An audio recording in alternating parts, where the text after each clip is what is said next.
What up, everybody? I'm your host, JP. This is my co-host, Josh. Hey, everybody. And welcome back to another episode of the FilmBros podcast.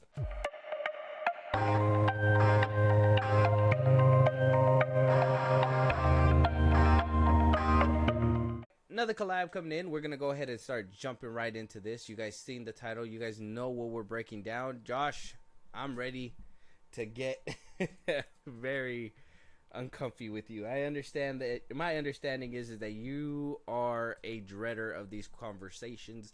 You are somebody who has to put on the shield, armor, and sword to defend this sequel series that came from the Disney era. Though I will go into war with you for some movies. There are some movies that I kind of will not. Are you excited for this in any way before we introduce our guest today? No, I'm not trying to get bullied for liking these movies and understanding the lore and all this and that. Yeah, well, but it's going to be interesting and probably like blood boiling, so we'll see how it all goes down.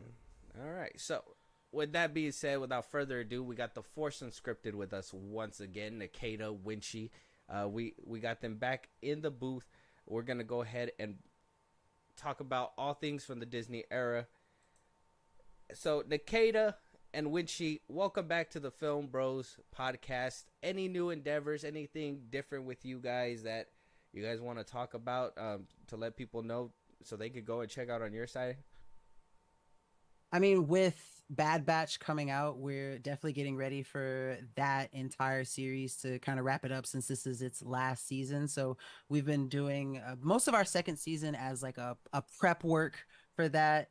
We opened the season with a little bit about some of our favorite Clone Wars stories from Legends era by an author named Karen Travis. Our upcoming episode with a little sneak peek is going to be about Palpatine, and so not trying to spoil Bad Batch at all, but basically we're going to tie, the Clone Wars stuff, the Palpatine stuff, and kind of bring it all together with our Bad Batch our first multi-parter of this season. So we're really excited about that. So that's basically the biggest plan that we've got right now, but we're super excited with how the series has been turning out. And of course, we're happy to be back again with you guys to talk about Star Wars.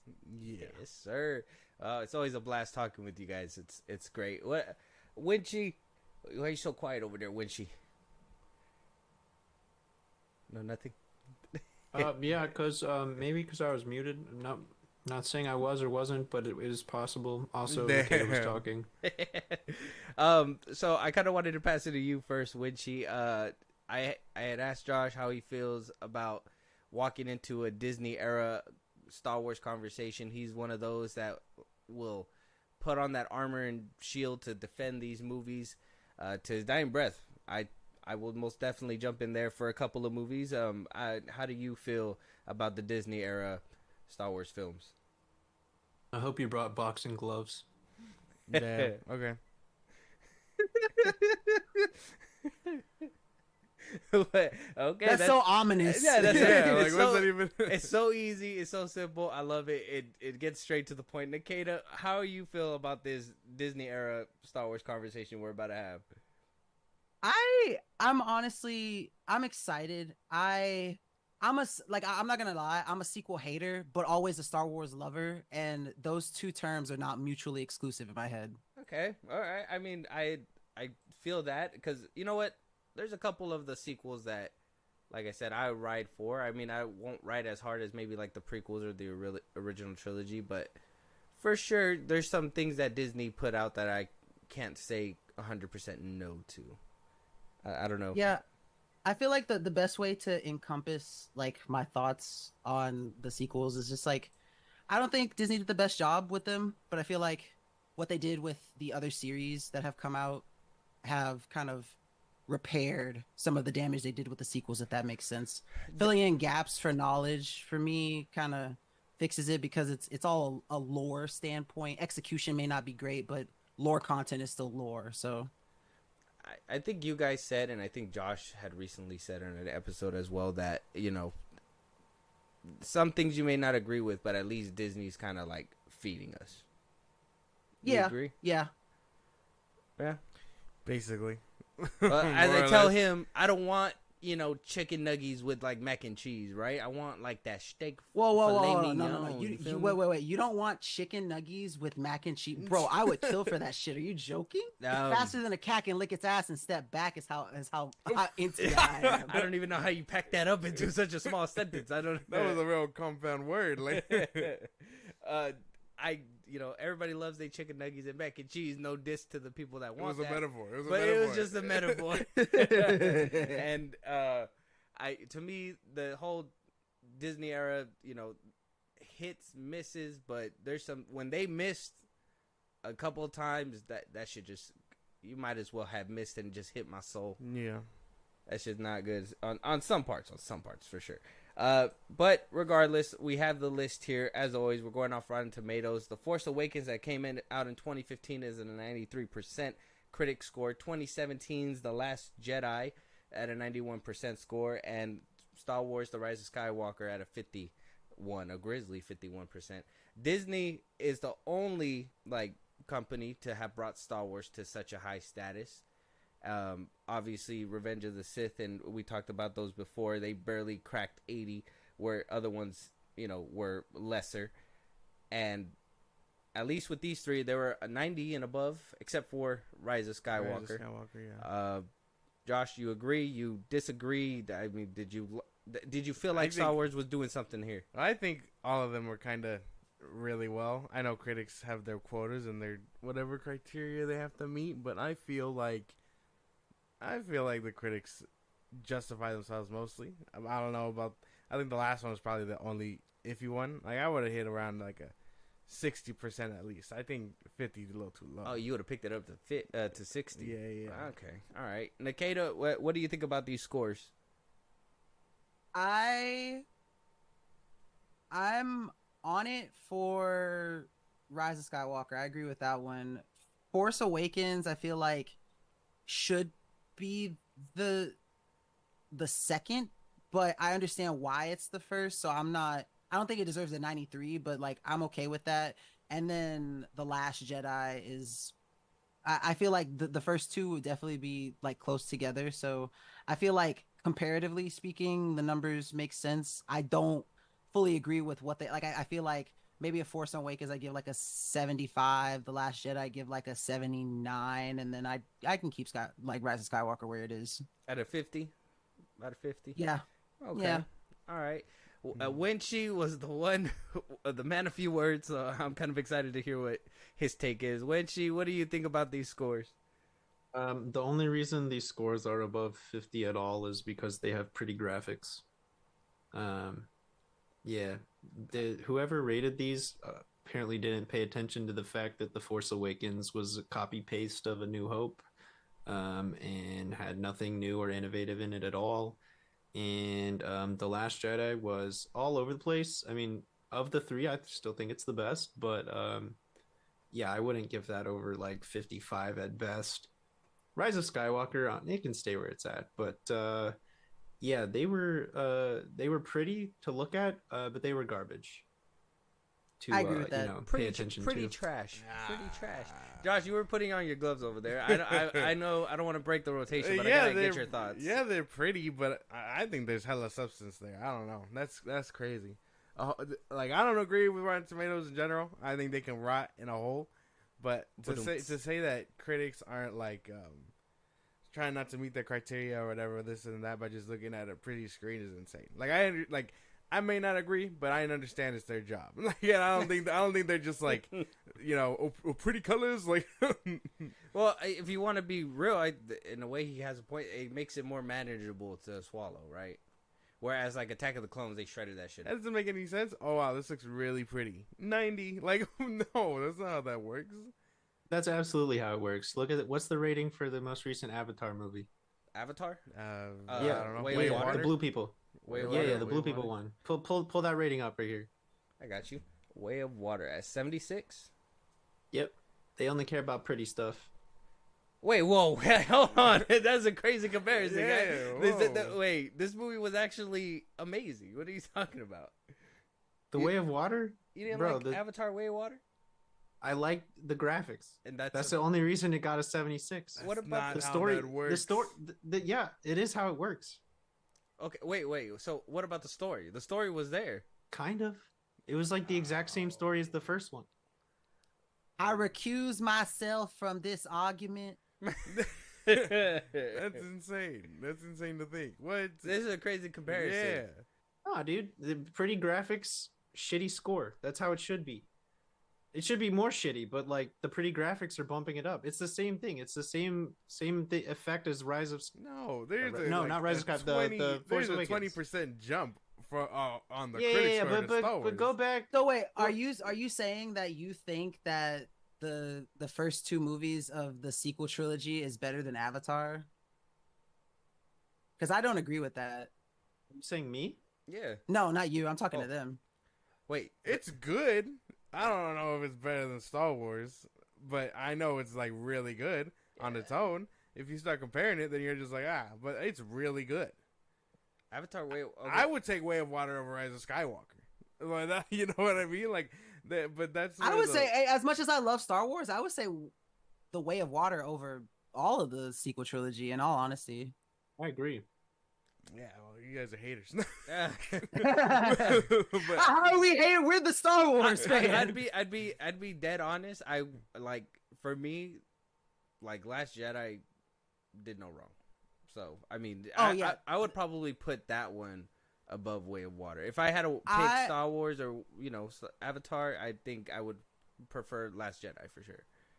I can't say Last Jedi did no wrong, but it's definitely it's my favorite of the three. So, but it did a lot of wrong. I'll tell you that much. Okay, and that's why I want to break this down a little bit more, because I know I'm a Star Wars fan, but I know other people that are Star Wars fans, and they always try to just like shut down conversation. So this is the one where I always thought it was going to be like the roughest, which it hasn't disappointed yet. This has been like super fun for me.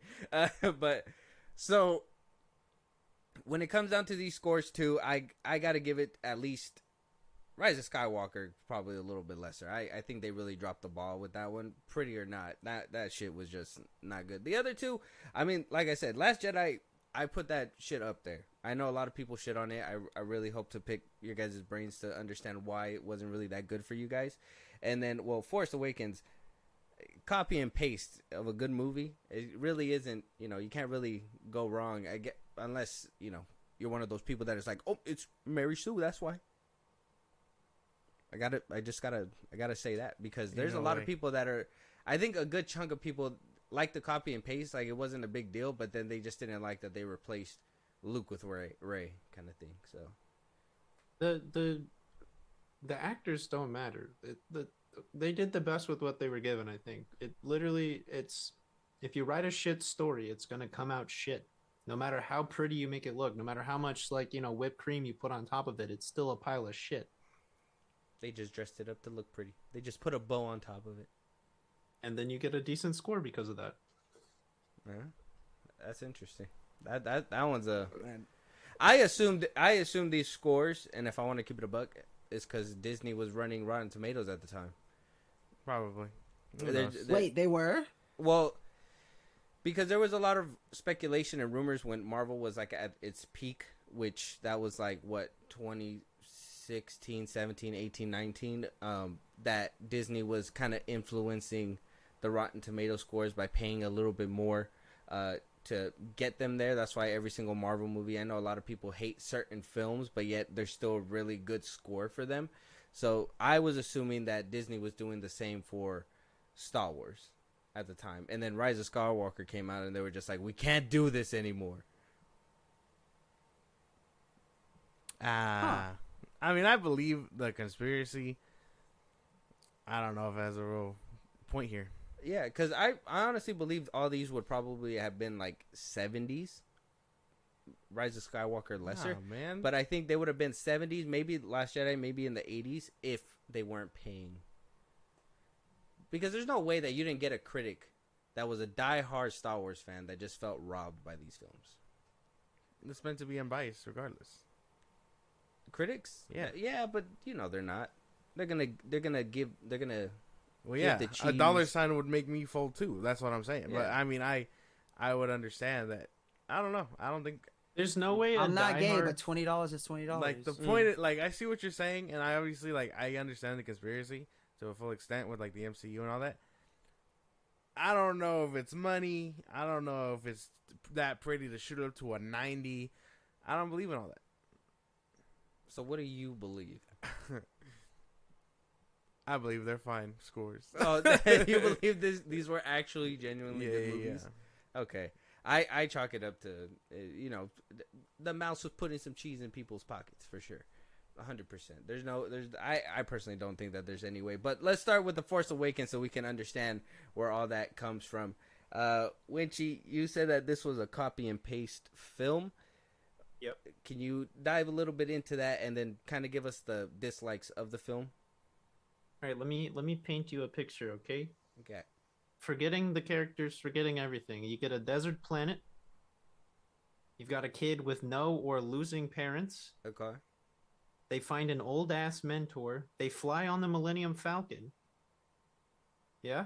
Okay. Okay. They go do some fucky shit, find the Empire, woohoo, right? And then the old mentor gets killed.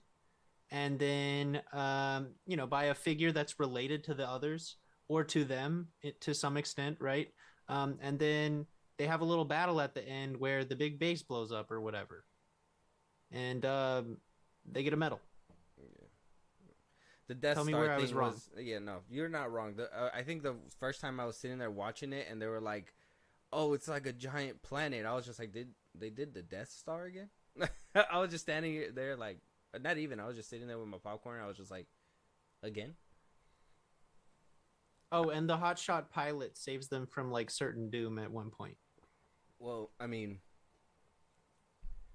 it was crazy to me when, and I don't think this one really came to me to like until like I started looking deeper into why people hated it, but they kind of did just kind of put all the characters into Rey at one point because she was like flying the ship, fixing the ship, figuring out like Jedi powers, stuff like that. So that shit was kind of weird too. What are you talking about? I know. I kind of sounds like you described Phantom Menace to me. I don't know. Yeah, man, they all have that similar plot. I feel so. Maybe George Lucas isn't a good writer. Oh fuck! Full circle moment. That's crazy. Isn't that funny? Or maybe Disney just couldn't come up with anything better than A New Hope, and so they just said, "Why don't we just do it again?" Okay, so then that means George Lucas is cool recycling shit too, because that he did it with the Phantom Menace. I feel. Okay, but are you like What? Nikita? What did you think about The Force Awakens? I mean, I definitely agree that it was like a copy pasta, A New Hope. I thought that, yeah, I mean, like I thought that there were things to like about it. Most of the like, the reason why I think the score was so high is because the people who were most excited to watch this were the people who were too young to really have a voiced, like, established opinion on the prequel trilogy, like my generation, like, like the middle / into the pack millennials. And I feel like the fact that there was finally another set of movies coming out made him super excited. They're like, oh, finally, we're getting the continuation of Star Wars. We're getting another set of trilogies. Like, this is going to be amazing. And that's why the hype was so big for that one. And I can agree with that. Everything that I liked about the movie was something that didn't have to do with Star Wars, though. It was either like cinematography, or I thought that actually that's really it. It's just cinematography. The way that it looked was just really cool, but it didn't have the same Star Wars awe that I got from the originals, that I got from the prequels. Mm-hmm. Okay, Josh, what you think, bro? I like this movie. I don't know. I don't understand. It sounded like he was a film bro for a second. I'm talking about cinematography. But Well, I feel like yeah, as visually appealing as they are, the Star Wars lore and all that is right there, man. And I don't know. I was really fucking with both sides of the spectrum with this one.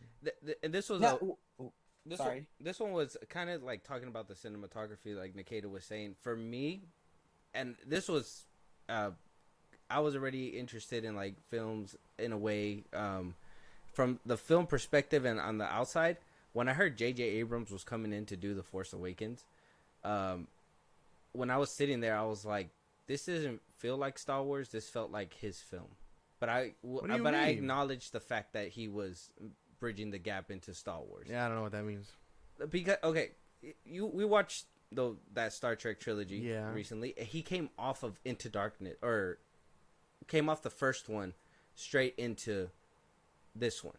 So people kind of were making that comparison when that film came out, like to The Force Awakens, and when I was sitting there, it kind of felt a lot like it was his film. But like but you could tell that he clearly picked up some inspiration from A New Hope. Well, yeah, a director is still gonna give you his sauce in anything that he touches. Yeah, and I don't know what that means, but yeah, it still felt like Star Wars, but with J.J. Abrams' flair. The fact of the what I mean by that is because every other film felt like George Lucas made it. So to have somebody else walk in that completely put in a different cinematography, all that stuff, it really felt like it wasn't within Star Wars. It wasn't until like The Last Jedi rolled around where I was like, okay, this felt a little bit more in line to what we were getting with the prequels and sequels and stuff, or the original trilogy. Rian Johnson put his ass off into that movie. I still don't think it was good Star Wars, but Rian Johnson did his shit for that movie. I think he did for at least for the purposes of making it live in the world of Star Wars. Yeah, dude, I can agree with that. For The Force Awakens, barring the stuff that has come out since, because keep in mind, like The Mandalorian and everything else did not exist to explain all the shit that happened. Mm-hmm. They just decided to bring back the Empire, slap a new badge on it, because they couldn't think of anything better for a villain or, whatever. Yeah, that shit irritated me. Okay, they literally just took the very first movie. They said, we're going to do it again. We're not going to explain any of the things. And we're just going to slap pretty graphics on it and change the characters to look a little different. And then we'll bring Han back. Like, that's all they did. Han and Chewie. Han and Chewie carried half the movie, and one of them died. Spoilers, come on, man. Sorry. The movie's almost 10 years old. Yeah. I agree with that, too. I guess that's a big point that a lot of people hated within the film is the death of Han Solo. What'd you feel about the death, Nikita? I thought it was really funny. So like it's because I'm a Star Wars nerd. Like I didn't have any problems with Han Solo dying, but in the Legends timeline in the books, the first person of like the original like little trio like Han, Leia, and Luke. Well, I guess quadrio, whatever you would call it, with Chewbacca. Chewie is the first one to die. He gets smashed by a fucking moon. So like I was expecting them to kill Chewbacca first, but when it was Han, I was like, oh, this is some ass backwards shit. Never in all my days. Josh, what do you think about Han's death? I thought it was sad. I remember that shit hitting me like a truck. I was like, damn, they really have the balls to do it. That was like my big takeaway. I remember seeing it in theaters, and I was just like, oh, that is sad. I'll admit I didn't see it coming. Yeah, how did you not see it coming? Because I didn't see it coming. The old mentor dude in a copy paste film. He obviously dies. I didn't see it coming. I didn't see it coming either. From like the first. I did not see it coming. The beginning credits. No, there's no way, bro. You did not see that coming. I did not see that coming. Yeah, no, I call the second Han showed up, he was dead. Nah, man. There was no other old ass Ben mentor. Kenobi. Ain't no way. The other thing that I will say too is, in addition to cinematography, like I will say, I think that the sequel trilogy has the best acting too, individually, and as a whole. Yeah. Like I think that if you line up each character with their parallel in the other sequels, like the sequel trilogy acting is just far beyond the other ones. Like if I gave the acting in that movie a 9 out of 10, the prequels I'd give like a 6 out of 10, and the original trilogies I'd give like maybe a 5. The best like I said, it was never the actors. It literally, it's the story. Like the actors, the like you said, the cinematography. It's all great. It's literally just the plot. Dude, I'm cosplaying as a film bro. Come on. Cosplay. The best thing that they could have done for those films, 100%, was cast like Adam Driver, and who played Ray again? What was her name? Fuck. Oh damn. What's her name? I forgot. Daisy Ridley. Yeah, I spaced out so hard. Boyega was good as Finn too. Yeah, John Boyega. Adam Driver's nose carried him. Oh. He is the fantasy of so many women, and I know why. I guess. No. I mean, we found out in Last Jedi when he refused to put a fucking shirt on. So, but and then what's his name was Oscar Isaac. Oscar Isaac, yeah, he was a great addition too, 100%. He's a sexy motherfucker. He is a sexy motherfucker. See, I don't see the appeal for him like that. Like, but I know he's a good actor. But I know a lot of people are like, oh, he's fine as fuck, and I'm just like, I don't see that shit, bro. Him and Pedro Pascal have the same effect on me. I can't describe what that effect is, but it's the same. No. Gay. But I don't know, man. I mean, I would say, yeah, they had like, for up and coming actors, I would say that they got a good pick. Daisy Ridley, yeah. Adam Driver was already around. Was he? Yeah, he was doing his serious shit. He was doing good. He was doing all right.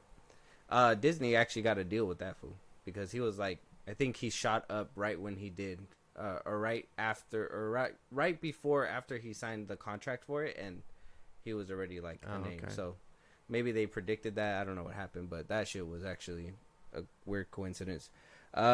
Maybe that was Disney adding some more money to his promotion. I don't know. Who knows?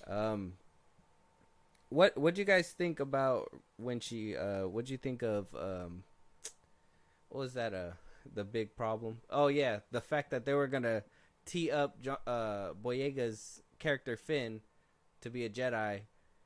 Ultimately we know that didn't happen, but how'd you guys feel about that direction? He's still Force sensitive, so it's not impossible for him to still become a Jedi in the future. I mean, the next movie is Rey's like rebuilding the Jedi Order movie. There's nothing to say that she doesn't train him to be her first students. He had like the connection to her with the Force, so just like Leia had the connection to Luke, although they were siblings, but like he was feeling shit that he wouldn't be able to feel without, some connection to the Force. So I don't really care that they didn't make him a Jedi. He had the opportunity, or he has the opportunity still, so whatever. Not after that whole Twitter thing that he decided to go on, but yeah.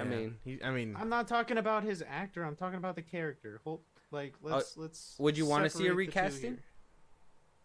I don't care. No? I don't care who they do or don't recast. I mean, they got to recast Baylan Skull for his next thing, like whatever. Yeah, okay. All right. I guess that's fair. Yeah, Nikita, if they can recast Dumbledore, they can recast him too. Like, it's all good. Yeah, Dumbledore got they did it for the better though, in my opinion, with Dumbledore. It sucks when you recast and it's not better than the old one, right? Because if you recast and it's not as good as the old one, you're just like, well, what the fuck? Yeah. Why'd you give us Dollar Tree shit? Nikita, what do you think? Altered Carbon definitely showed us that. Altered Carbon. What is Altered Carbon? It's a sci-fi show. The first season has one actor, and then the second season has Anthony Mackie, or I think that's his name, right? The first season was. Oh yeah. I've seen it on Netflix or something like that. Oh yeah. Okay, I heard about that show. I was season thinking 1 was way better. I was thinking more Vivian from Fresh Prince of Bel-Air. Oh, funny. We love Black Aunt Viv. Yeah. Whatever they did with her is beyond me. Shit's crazy. Nikita, what'd you think about them teeing up Force sensitivity and didn't really pull the trigger in the next films?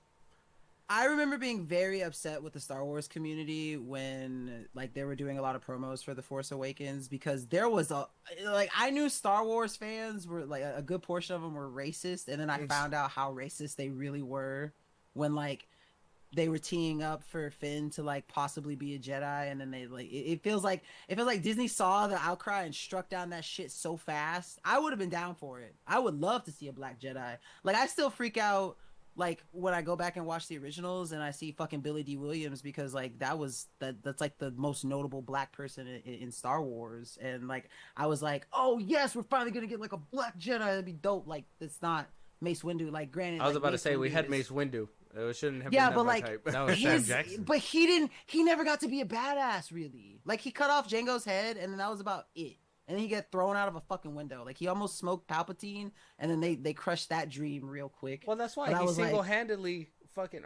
basically single-handedly fucking took on the fucking His teammates went out like a Sith out bitch. there. Like Kit Fisto went out like a bitch. Like Yeah, they did But, the rest of them yeah. dirty for sure. I thought I was really ready for them to tee up like the next possible Mace Windu, Samuel Jackson, Lando Calrissian, Billy D. Williams, whatever you want to give it, like the next notable like Star Wars black actor that was going to have a main role and it be a force sensitive role. I was really excited for that. So I'm sad they didn't play on that more, but I still enjoy Finn's character, the whole stormtrooper to, rebel kind of path. I like that. Yeah, instead, you now get Ahmed Best as Kelleran Beck. So I'm okay with that also. I love me some Jar Jar. Oh, there you go. I remember thinking the idea was pretty cool. The concept of Stormtrooper turned Jedi or Rebel, whatever. And then, well, yeah, Disney went away with it, but I remember being really into it. I was like, this is gonna be fucking cool. Yeah, I know the outcry when he picked up that lightsaber and everyone was like, not anyone could just lose a lightsaber, and all those kinds of cries. But I was thinking that shit was cool. I thought so too. I know a lot of people were saying that too. I did hear the racist side as well, so I was like, well, that's not cool, guys. Like that's not cool. Yeah, like what are you guys doing? But regardless, I think he did a good job. I was really hoping to see both of them basically become like, I guess, lenient on each other when learning the Force and all that stuff, and they just kind of were like, no, we got to pick one. It's gonna be Rey. She's clearly the star of the film, so it's gonna be her. Mm-hmm. And then they did what they did with him in the second film. So I, regardless if he comes back or not, at least Boyega, I hope he comes back and they can redeem his character. Or at least Finn as a whole comes back. Yeah. Are you okay with the recasting? I would be fine with it. It would suck that Boyega wouldn't get his redemption, I guess, because I know with the right arc in hands, people would probably like love him. Yeah. But I mean, he kind of shot himself in the foot, so it is what it is. Yeah, he did. He's not coming back to Disney. Yeah, bro. no, he shouldn't have fired shots like that. It was kind of uncalled for, regardless. I mean, was there any other gripes that came with the Force Awakens? The big one, Rey, Mary Sue, Rey. What's the Mary Sue? Because this is the second time you said that. I don't get the reference. Okay, so a lot of people, at least in the Star Wars community, they were like, well, it's kind of like what they're doing with Marvel, where they're like, oh, there's women in, this genre or whatever that aren't learning how, basically how Iron Man had like 3 films to learn, shit like that. Like, they're not learning how to, get their powers right. They just kind of know.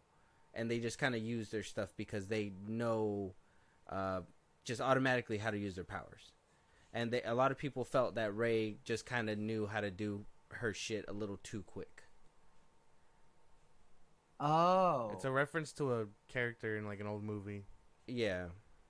Oh, okay. See, I never knew that. I don't think I have a gripe with that necessarily, because knowing her like background.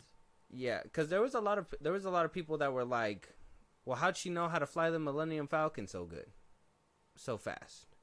And then they were like, well, she didn't even train like Luke did with like the little ball and the lightsaber, and didn't have anybody to kind of teach her, but yet she knew how to swing a lightsaber the way that she did, and yada yada, whatever else. But I mean, that makes sense because she had a staff. I mean, like, granted, they don't Oh transfer shit! Oh shit! immediately. I'm so glad you said it. I'm so glad you said it. I've said that to him so many fucking times, and he looks at me insane. I'm so glad someone else has said it. Oh, Like, my yeah, I mean, it fucking- just makes sense. Like, if you have proficiency, like, and skill proficiency with a staff, like, granted, a lightsaber, the skills aren't going to transfer 1-to-1, but like, you're not just going to be a complete fucking novice when you pick up a lightsaber. Oh man. Oh man, vindication. Holy shit. Well, I mean, I knew that already. I personally was thinking that they were going to lead up. That's why in Rise of Skywalker, when they did that whole trailer where it was like a double-bladed lightsaber, I was like, oh, they're really going to lean into the staff thing finally. It's about damn time. And then we saw how that went regardless. I thought that that's what they were going to lead to, like Rey doing a double-bladed lightsaber, but they just they were just like, no, it's okay for her to just swing it back and forth and just struggle with this kind of form of lightsaber fighting. So I don't know, a lot of people were like, oh yeah, we didn't also get any good lightsaber fights throughout this sequel trilogy. And I mean, that's that same argument when they're like, well, they weren't at the height of their combat skills like they were in the Clone Wars or in the High Republic. Like, this is Rey learning how to do with what she had. And then some people were like, well, Kylo didn't know what he was doing either. Do we? That's not true. Kylo was trained at Luke's Academy. Yeah. Kylo lost to Rey. Kylo lost to Rey. Kylo Kylo lost to Rey. that. I don't even care what anybody has to think. Kylo lost to Rey. Okay, No hold fucking on. reason.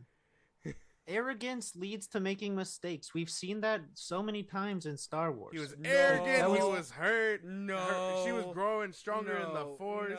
No. Okay, this is the also, one if where we're gonna I complain completely- about her piloting skills, like, this girl literally spent like however 18, 20, however old she was, years on a desert planet scrapping spaceships and driving a speeder around. You think she might not have picked up like Oh a my couple of God. the That is- controls? And that's it. And that's the Hold on, exact wait, same. wait, Well, that's wait. the exact That is same not thing the that Han same Solo thing as did flying too. a spaceship. But that's the same thing Han Solo did, and no one had a problem with that. Anakin Skywalker pod racing and then flying the Y-wing, like, same thing. Luke Skywalker only ever using the fucking land speeders, and then all of a sudden he's like, like all of a sudden he's a pilot in the rebellion. Oh, man. And he's the one that blows I up. thought this Come was gonna on. be a whole different conversation, dude. No, Yeah, that I got happens. That happens all the time. Well- Like Han Solo did it, Anakin did it, Luke did it. Why can't Rey do it? I think the difference is that obviously with one, they made it seem like he didn't know what he was doing, where Rey was kind of overconfident and was like, oh yeah, this and But that, she was whatever. fixing shit in the desert. The difference is she got a coochie and people are upset about it. Yeah, the incels are just that's mad that she's a probably girl it. and she's good at something. Like, just let them be mad. Let them sit in their little I will basements with their say- neck beards and let them be sweaty. With their neck beards. I understand the flying one and everything. I could pass that one. The one that I cannot pass is at the end of the film when Kylo Ren loses to Rey. To me, there is no way that he should have lost, being somebody who's trained with a Jedi, somebody who has established himself to know how obviously the Sith works and all that stuff. Yeah, he was arrogant, whatever, but at the end of the day, he still had some kind of discipline, more discipline than what she had. And the fact that he was able to get kind of beat out was weird. Look, I'm gonna tell you. If you just murdered your dad in cold blood, do you think you would be in like a good mindset to also beat the shit out of some? You don't who's- even have to go that like- far. You can just chalk it up to the same thing that the hood taught me. Charge it to the game. That's it. It was the will of the Force. What? No. That's not. No, that's not valid. That can't be valid. He was shattered emotionally. He was in pain. He was shot with the bowcaster. He was arrogant. He had her on the ropes, and she just outsmarted him because, again, he was too arrogant. He was so smart. Do you that see what he did to knew. Finn, bro? Yeah, Like, well, yeah. against that's someone why. on like no weapon training at all, but like blaster firing and common stormtrooper shit. He got his shit pushed He in. had his shit pushed in. She had no idea how to use a lightsaber. Rey has been staff trained. We just covered that. Yeah, staff trained. It translates to holding a lightsaber. What the fuck? Oh, he's been blaster trained. He's been combat trained. That's not the same. Shouldn't it have transferred That's to not him the same thing. at least putting up a better fight than what he did? He No. did what he could. But even against the stormtrooper that called him a traitor, he was holding it up himself pretty well. Charge it to the game. That was like equal. See, so that was clearly equal footing. But that was like a practice tool. But I mean, Finn was getting his ass pushed in, and he lasted a little better than what he was supposed to. And then Rey just came in and knocked it out. Which again, you said that he had more training with that lightsaber throughout the film than Rey did. You said that there was she had 18 years of fucking staff training. You said that there are no good 18 years, straight out the womb with the staff training. What the fuck? Well, I don't know. She just started. I don't know her time. She used the umbilical cord. But what do you call it? You said that there was no good Star Wars like fight scenes. I think that's a great fucking fight scene. The snow. I think the lighting's nice. That fight scene was garbage though. Nah, shit was too slow. I don't think so. That fight scene was garbage, and it makes sense that it's garbage. She was barely trained. He kind of had half training from both sides. I can agree with that. They should have sent her packing. If they would have sent her packing, and then she would have came back stronger in the next film, that would have made me be like, I'm on board. But he should have sent her, cut the hand off again. Should have cut the fucking hand or something. Just have been like, look, this is what happens in the family. How many times? Well, she didn't have the Skywalker name yet, though. Oh, yeah. How many times have we seen a Sith sit there and try and play with their opponent and then get fucked up because they were too cocky with Darth Maul, your favorite character, has done it.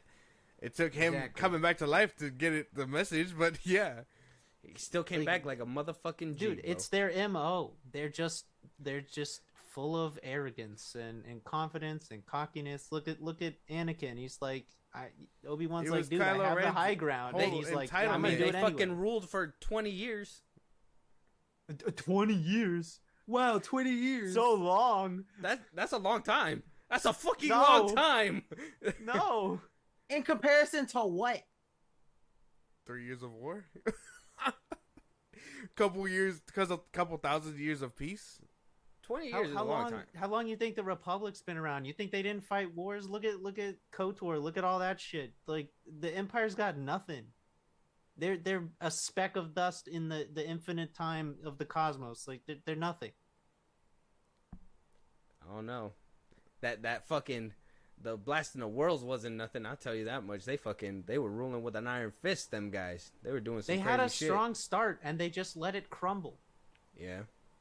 Because of arrogance. Because the dough was good, but the bread didn't rise. Fucking apprentice has fucking abandonment issues. Basically. That's funny. Basically. So yeah, at least with that one, I guess we can all agree. Or well, I mean, do we kind of agree that this film could have been better, but it was good for what it was? I don't know. I thought this shit was great. 10 out of 10. It was pretty. Please come back again. It was pretty. If the originals didn't exist, it's pretty good. Sadly, the originals exist. So you're saying if this film was like the very first film in the Star Wars franchise, you would have been like, "This is great." Okay. Well, no, it was okay. Yeah, like I like at mid. Well, okay, I don't want to say mid at best. I say like if the others didn't exist, 7 out of 10. If this is why a lot of kids love it, because it's the first Star Wars they ever watched. So like, it was their introduction. They think it's great, but like, it's really just okay. Because I think from a film perspective, it does decent. The writing's decent. Everything, the emotional the writing stakes. Was the worst part. Whoa. Well, it's a rehash. So like, I don't think that the writing is bad. I think it's just been done before, and I didn't want to see it again.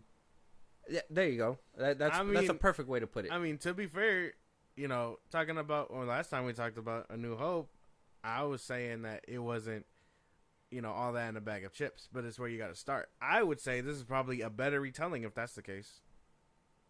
Oh, I can. You know what? I can actually agree with that. Like, I can, because like and this is what I was saying. Like, I think it was last episode. Like, if you did A New Hope and you made it now, I mean, it wouldn't be The Force Awakens, but it would be a whole lot better movie than the original. So I think that this is like the closest that we see to that vision, if that makes sense. Yeah, I can see that. I think I can agree with him. If New Hope didn't exist, this probably be the better version. But you know, obviously nostalgia plays a factor. I honestly think the story was pretty much well done. I don't know what it was. I just couldn't get past the fact that Abrams was like the director of this film at the time. So it was kind of like you could tell if you've seen his films before. It was very like it's kind of like you with like James Gunn and shit like that. Like if you see his films, like you already know the shit that's gonna be coming when you see it. And though he did do his job, I would say The Force Awakens was Abrams got more sauce than Gunn. So yeah. But does he have more sauce than Lucas? I think so. I think he did that shit like phenomenally. I mean, I would think Lucas's best piece of work has to be what, either Return of the Jedi, Empire, or Revenge of the Sith. Empire, Revenge of the Sith. One of those two. I was directed by a different person, so I mean, I wasn't even Lucas. So, funny. Do with that information what you full circle will. moment. But yeah, no. Are we ranking it now or? Well, I wanted to talk about The Last Jedi now that we kind of talked about the Force Awakens. Ranking comes. Yeah, it will come after. So The Last Jedi. Let's talk about this one and the issues we had here. When she went first last time, let's talk to Nikita this time. Nikita, what do you think about this film? You said it's the better one in your opinion, and what were the downsides that you just couldn't look past? Okay, so this was my favorite of the sequel trilogy for sure. I thought Ryan Johnson put his foot off into this shit. I thought that the cinematography, especially like Holdo's sacrifice, that scene, fucking beautiful, and I loved like the premise of it. It was great. The whole like Luke projecting himself across the fucking galaxy and then fading into the forest, fucking amazing. Like that movie is if you didn't count the sequel trilogy like as a trilogy, like standalone movies, I think that like this is probably like hands down like the other ones can hold no candle to its flame. Like it's fantastic. The problems that I had with it were some of like the fact that like I don't know, it kind of felt like, I don't want to say a fever dream, but I couldn't tell. I never knew where the story was going next. Where like in all of the other ones, like it's kind of like a clear like, oh, the plot is about to go this way. Like whether you're talking about episode like 1 through 6, 7, or 9, like you can kind of tell where those movies are kind of going. 8, I never really knew what they were doing. I didn't know if they were going to focus more on like the galactic war aspect of it, the first order aspect of it, the Jedi, you know, like training part of it, the Sith with like the what's his name, the Supreme Commander. I can't think of his fucking name. Oh, Snoke. Yeah, Snoke. Like I didn't really know where it was going, and that was the issue that I had. The other thing, fucking Leia in space. I'll never forgive fucking Disney for that one. Like I don't like space gliding T-posing Leia across the vast darkness of space.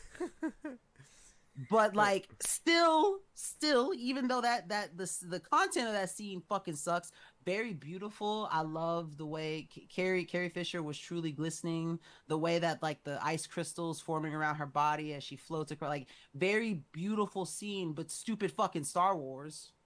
But I mean that's basically like, if I have to sum that movie up like in like a sentence or less, is like beautiful fucking movie, stupid fucking Star Wars. Okay, interesting take. Interesting. Winchie, do you share that, or what's your take? So I like some of the same things that Nikita likes. I liked the Holdo maneuver. I liked the throne room fight. That was a cool one. You don't see people blip their lightsabers too often, so I thought that was a cool move that they pulled off there.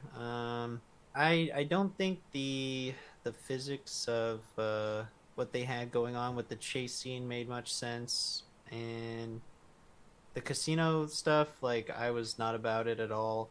But yeah, Luke was dope with his projection stuff. You know, originally I was a little pissed off about what they did to my boy. But I have since changed some of my opinion about it just based off of some things that I like remember about like how Luke, you know, kind of acted in the original trilogy, and maybe you could chalk up some of what his seclusion and whatnot to giving in to some of the emotions that he didn't in the original trilogy. But yeah, it's okay. It's not as good as Empire Strikes Back. Okay. All right. Josh. And that's what it is, right? It's just Empire Strikes Back. Oh My God. It's like he's so nice about it, and then he just kind of packs that punch at the end. Josh, you got a response to that, and you want to give your take? I mean, I like this movie. I'm a big fan of. I would say I'm a big fan of like all the sequels. This one's probably my favorite. I think this one and Force Awakens kind of fight about it, but I really like this movie. From the movie standpoint and from a Star Wars point too, I kind of really fuck with all of it. It is a beautifully made movie, I feel. And then, well, I don't think it's Empire. I don't think it's like Empire, like at all. That's crazy.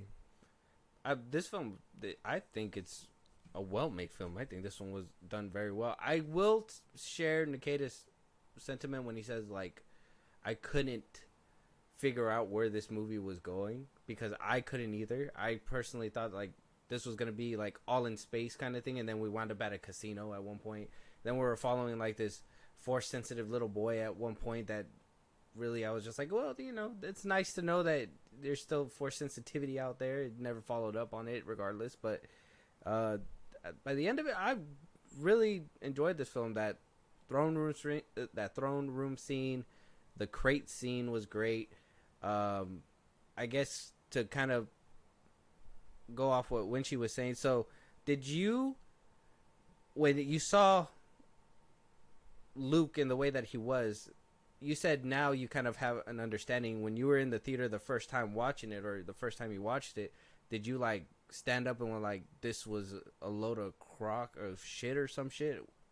I mean, I'm coming from, and so was Nikita. We're both coming from Legends Luke, who was such a badass, like never would have abandoned the order, like literally turned to the dark side like 2 times, came back. He never would have abandoned his students, also never would have tried to, you know, murk one of his students, even when he turned to the dark side for a little bit. Like, the dude had problems, but abandoning his, like, friends and his students was, like, one of the few things probably that he never would have done. So them just being like, yeah, he had a bad dream and blew everything up and fucked off to a little island so he could cry about it. Like, that wasn't Luke. But I went back and I was like thinking about, you know, what he some of the themes in like the final battle in like Return of the Jedi, where Vader and Palpatine are like poking at him and like they're like, oh, we're gonna kill your sister, etc., or like we'll turn your sister to the dark side, and like he gives into the fear and he gets pissed off and he like throws a little tantrum, and like I can see where the fear and like the fear of losing his friends or his family, that kind of thing, is definitely a theme. Like, you know, even Empire Strikes Back, like he abandons his training with Yoda to go help them. Like, he feels them across the galaxy. So yeah, like he fucks up. He gets scared. He throws the tantrum and he decides, like, you know what? Fuck the fear. Fuck everyone else. I can't be afraid if I have nothing else to live for, kind of deal. And he's like, I'm not gonna hurt nobody else. I'm gonna go live on my little island with my titty cow things that give me milk. And yeah, like he cut himself off from the Force. He was so afraid of like what he was capable of, and like what was like giving into his emotions, right? That he was like, you know what, I'm done with the Force entirely. It made a little bit of sense. And you know, Rey like giving him the kick in the ass over a week that she trained there was like, okay, I guess. I mean, you had to expect it to happen, but like I said, I've come to terms with it. I don't like love it or agree with it, but I don't think it's like the worst part of the movie. Okay. The worst part of the movie being Leia T-posing in space, but you know. Okay, we'll get to that one. I kind of wanted to follow up on the whole it being a ripoff of Empire Strikes Back as well. Okay, yeah. Let me paint you another picture, okay? I love this. So Empire Strikes Back, we've got the big walker things, and we got the speeders flying at them, doing the little ground battle. Like, that's 100% a rehash of Hoth, right? Okay. They break into the base, they chase them down, they escape by the skin of their teeth, right? Okay. That one's 100% a rehash. Okay. Cloud City is the casino. They meet the charming gambler dude or whatever, the sneaky suave guy. That's Lando. Whoever, I forget the name of the guy from this. Oh, he betrays them to the other guy. Surprise, surprise. That's Lando again. Like, Cloud City was just the casino place, straight up. While Rey is on And- Dagobah training. Exactly, straight up. It's just like they just made a different like threat, but the little plot points are the same. They really just wanted to like remake the OG trilogy here, and they were like, how can we like copy paste but not quite as bad as the first one? I think taking elements and then copy and pasting are like two different things. Because you can take parts of a story and then remake it. Yeah, but we you're just talking saw about like a them one take for the one. entire Like, story. Yeah, we just saw them take the entire story and paste it into Force Awakens, and then they take like 60 to 70% of it and paste it into the next one. Like that's not a coincidence that they're just like taking elements. They're literally just remaking it for the kids. To kind of back up Josh, so when does it stop becoming poetry like Lucas said and become copying pasting? Because it was him that says that it rhymes, that it kind of skirts the same line. So when does that change to copy and paste? I'm gonna need a send me the quote. Oh, you never heard him say that before? No, I don't really pay attention to his thoughts on the. his whole thing is like, it's like poetry, it rhymes, and then you'll hear Star Wars fans say it like all the time when, I don't know, someone's lightsaber's blue. But Yeah. but what do you call it? Like you'll hear that line a lot, and I think outside of Star Wars too, people say it. You know, when Batman is fighting Joker again or some bullshit like that. Yeah. What do you call it? He'll say that line came from George, and basically it's like, when does it stop becoming like poetry and rhyming, and then it's just blatant fucking what do you call it? Not perjury. What is it called? When you take plagiarism. Yes. When does it become plagiarism? Okay, so yes, history repeats Oh, itself. right here. Right? I got you guys with the video real quick. Hold on. And then that with Anakin, kind of duplicating the Luke Skywalker role, but you see the echo of where it all is going to go. And instead of destroying the Death Star, he destroys the ship that controls the robots. Again, it's like poetry, so if they rhyme, every stanza kind of rhymes with the last one. Hopefully it'll work. Hopefully it'll work. Okay, yeah, he says hopefully it'll work. And what was the rating on that movie? Holy shit.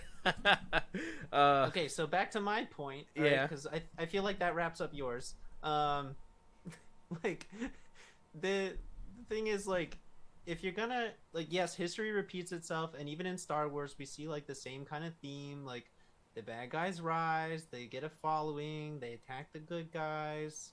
The good guys win at first, then the bad guys have a little spat at it, and then the good guys win again for good, right? Like, we see that a lot, so, like, I'm expecting that to happen. I'm totally cool with the bad guys, winning in the second one. That's cool. Like, I'm not worried about that kind of copy-paste. I'm talking, like, they took Hoth, and then they just put it on a different planet. They took the walkers, they took the speeders, they took the guys in the trenches, everything.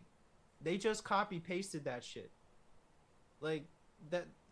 The Cloud City thing and the casino thing are almost the exact same. Like, please come up with new story elements to, tell that kind of poetry story that he's talking about, right?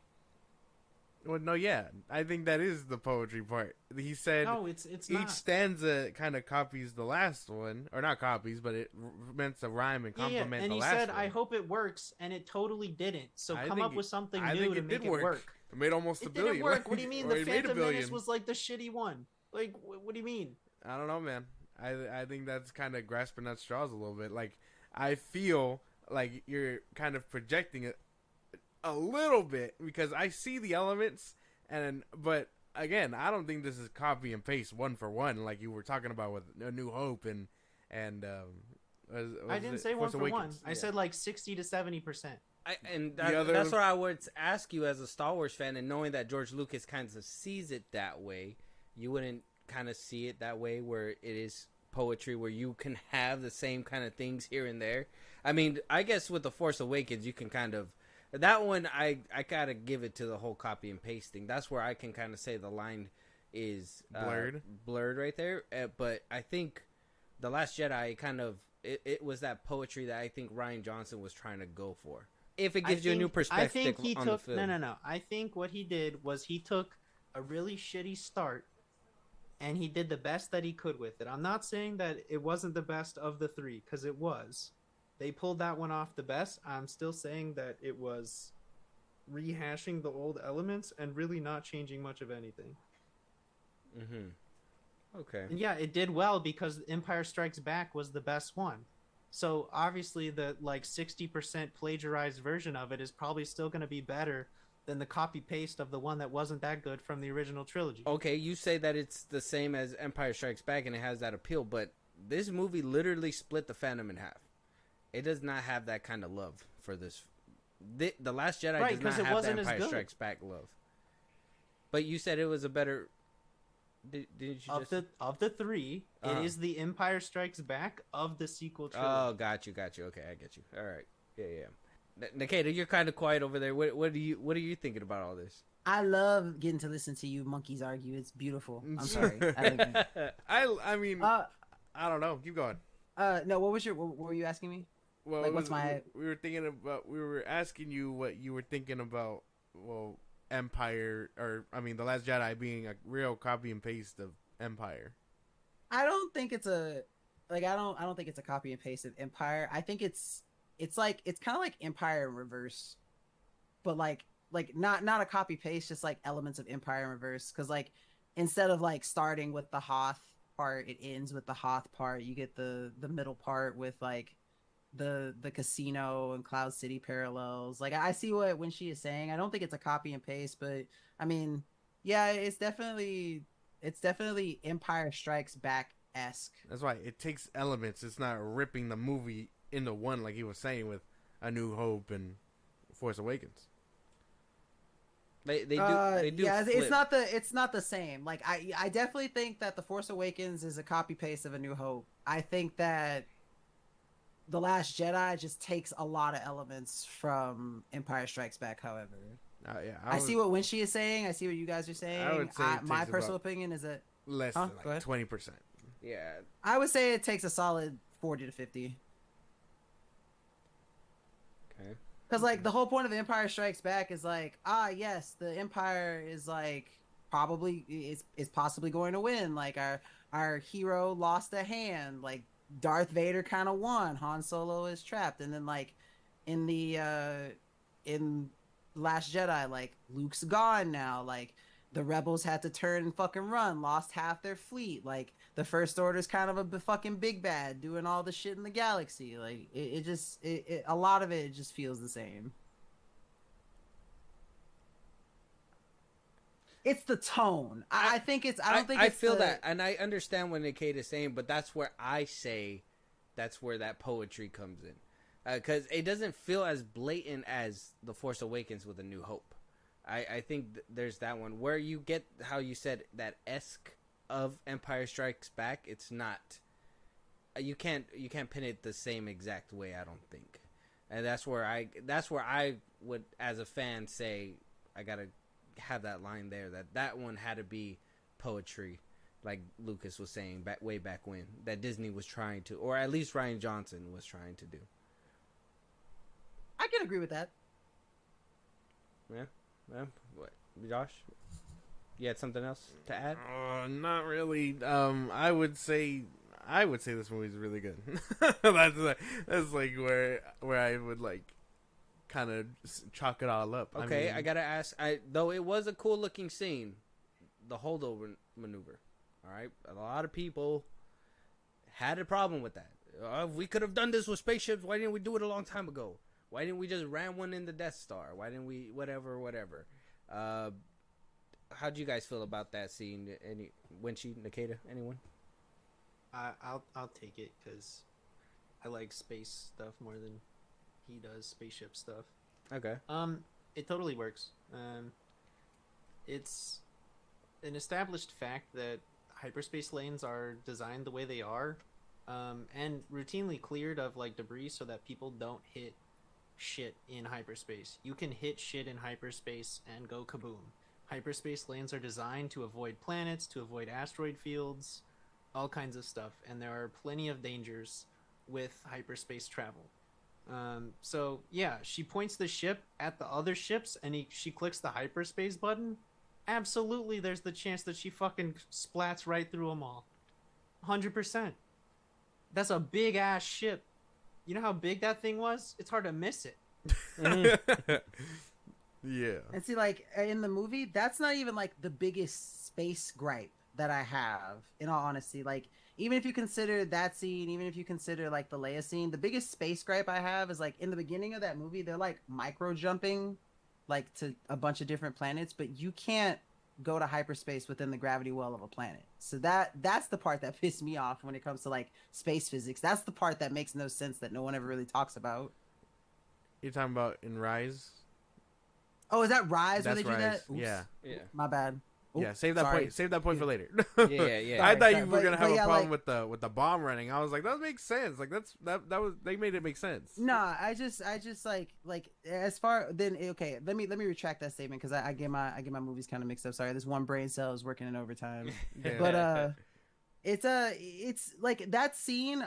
That scene was so beautiful. Like I can't even like granted like I don't have any quarrels about the physics, the like how it was done, the reasoning that she did it, nothing. That scene was just beautiful. I think that anyone, regardless of if you're a Star Wars fans or not, can just appreciate the sacrifice in itself and the way that they showed the scene, like the silence when, you know, the lights just run amok in the lines across the Mega Star Destroyer and the other Star Destroyers in the fleet. Like, just a beautiful fucking scene, man.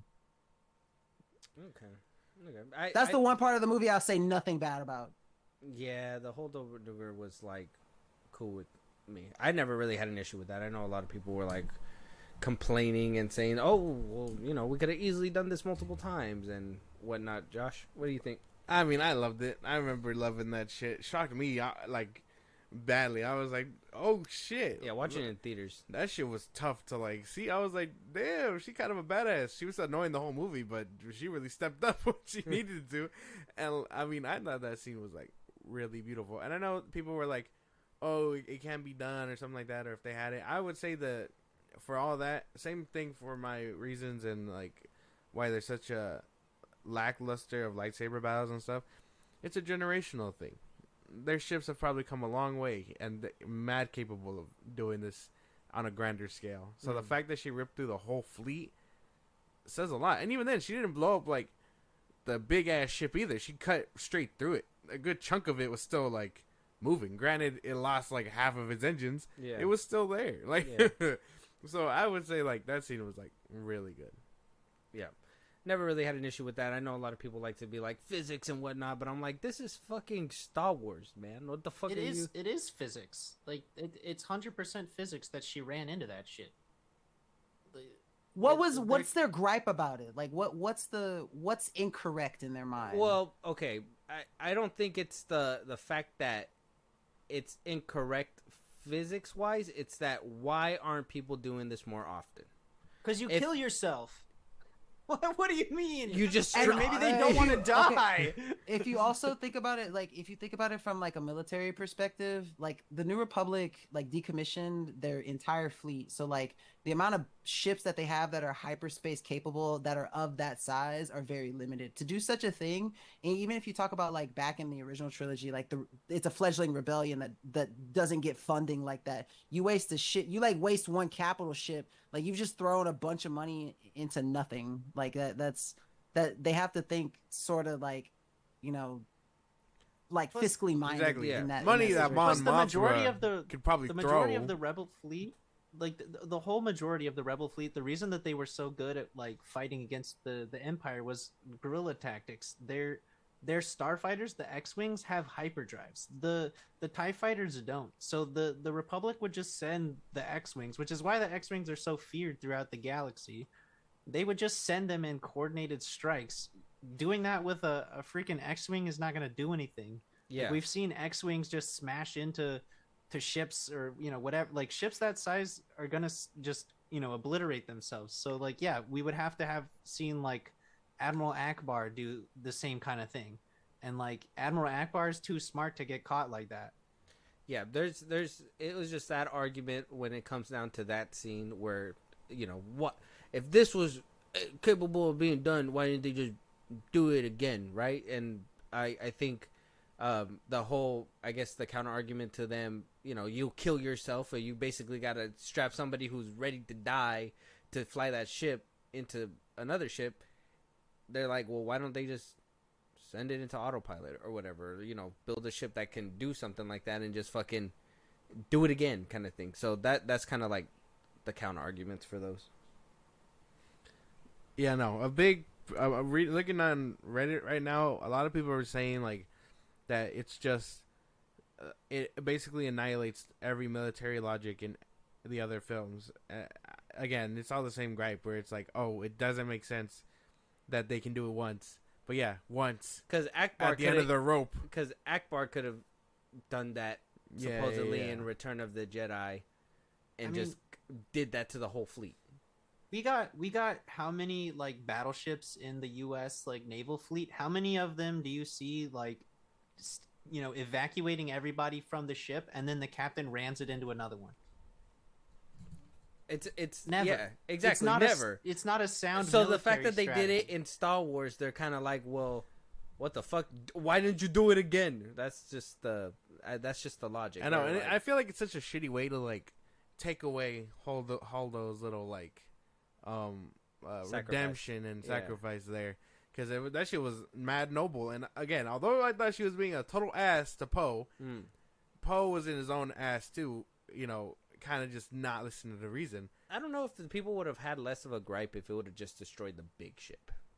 If it would have just destroyed the big ship and the little ones were still going, I think they would have made a difference. But I think it was the fact that they destroyed the entire fleet. Yeah, well, yeah. I mean, she was ripping through space. Yeah. That shit isn't gonna a straight line. It's a good splatter. Yeah, because I've had this conversation, and it kind of gets down to that middle, I think.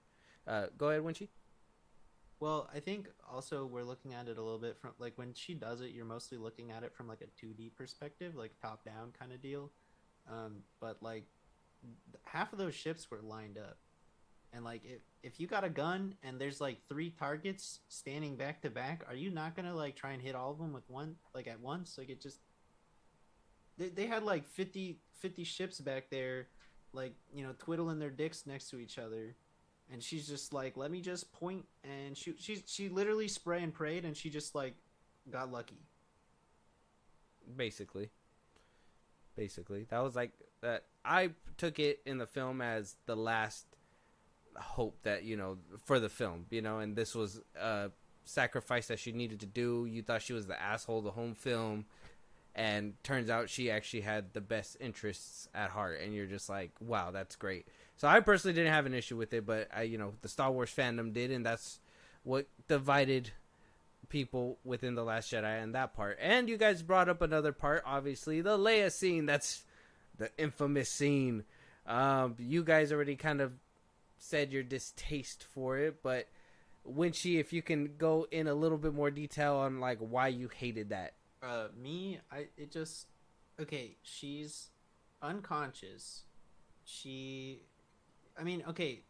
was trained like as a Jedi for almost till the rank of Master, right? Like, or very close, right? Luke trained her for a while, so I'm not upset with her for using the Force. I'm not upset that I'm not even upset that she lived. I just hated that how the scene looked. It just looked bad. Like the movement, okay, what Nikita was saying about like the crystals forming, all that kind of that was pretty, but then like the T-posing part is the It just looks bad. It literally looks like she was like laying on a table and there was just a green screen moving behind her. Straight up. Got you. But like somebody, okay, like yeah, you could probably survive for a couple seconds out in space. It wasn't that long. She's got the Force. Yeah, she can pull herself back. That's totally something I like. I'm not even mad about that. We saw like what in Guardians of the Galaxy with Star-Lord and what's his face, his dad, like there's similar scenes all over the place where like people go out in space and they get rescued by somebody or whatever, right? Like that's fine. It literally was just it looked bad from the like from when she started T-posing till when she got back to the ship. It just looked like shit. Can I share something with you guys the same way you guys are sharing? He's gonna send you to the thing. Yeah. I'm gonna show you how The Last Jedi should have ended. Okay. Oh, he's gonna show you the thing. Oh my god.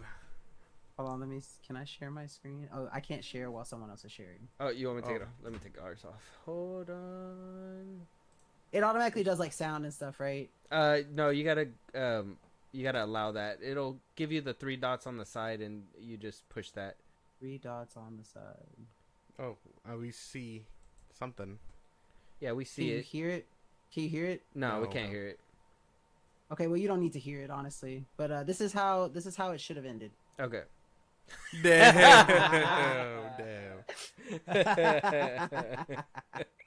If she really had the Force, Just ripped through the fleet. that was good. I had never seen that shit.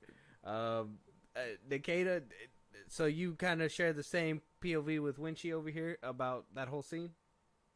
Yeah, basically. It just looked ugly. Hey, I don't think it like. Yes and no. I thought I think the only thing that's ugly is her body. I thought like the slow eye opening, the crystals and stuff, pretty. But yeah, her actual like I mean, you even kind of saw in that little like spoof clip there, like it just looked kind of dumb. Yeah. Yeah. I agree, kind of. I don't know.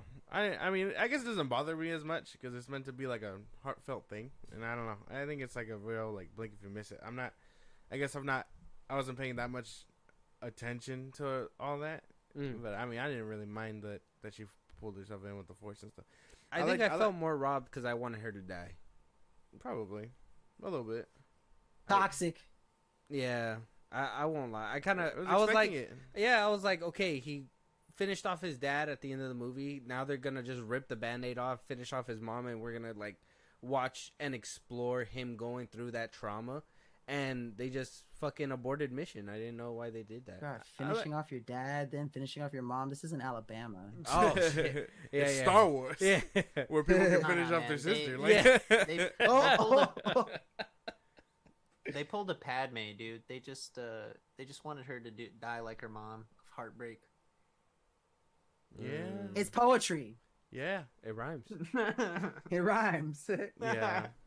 I See, mean, now that we gave that to y'all gonna see Star Wars in a different light. I'm telling you. But I'm gonna still see it in the same light. I liked everything that led up to that point where Kylo even was like feeling her in the Force and was basically like feeling that type of way about it too. Yeah, that's what I'm saying. Like it was leading up to this big old emotional death thing that I thought we were gonna explore, and it just kind of reversed. I didn't know what to do about it. I think that was my biggest problem. Yeah, but I was really fucking with it. He literally said, "Bitch, I die on my own terms." Basically. Yeah. I go out how I want. Exactly. I brought you into this world. You are not taking me out. Yeah. That's what I imagine. Nah, But I think this movie's like solid. Even like I know we didn't touch upon like acting or anything like that, but I feel like this is where the character assassination of Finn began. And while I can be admirable and understand what he did in this movie, even against what's her name, the silver chrome chick, what's her name, the fucking stormtrooper. What is her name? Oh, Phasma. Phasma. What he did, his little bit of redemption there with Phasma. I wasted potential. I still think he acted his ass off. I think what lacks here with side characters like even Poe, I think a little bit dulled out here. But in Finn, I think Kylo Ren, Rey, Luke all kind of shine the light here. Yeah, all the Oh, scenes and Leia, with yeah. all the scenes with Rey and Kylo, great. They did something special with them too. 100%. They made them dyads in the Force, but it's just a washed down version of Jason and Jaina. Yep. Damn. All right, man. Damn. No. We already had a whole podcast episode about this. Yeah, we Just fought about that that one part. for a Who while. cares about yeah. Legends? Damn. Me? I used to read those Legends books too. Yeah, when I was and like then younger. and then George Lucas was like, "Get the fuck out of here." Mm-hmm. I know it's a small tangent, but did you ever see like there was like a little series that they had released because like originally George Lucas had his plans for a sequel trilogy where like Leia takes over Yeah. and is like the main character. Have you guys seen that? Yeah, Yeah. I might have seen something like that. Yeah, What were you guys' thoughts on that?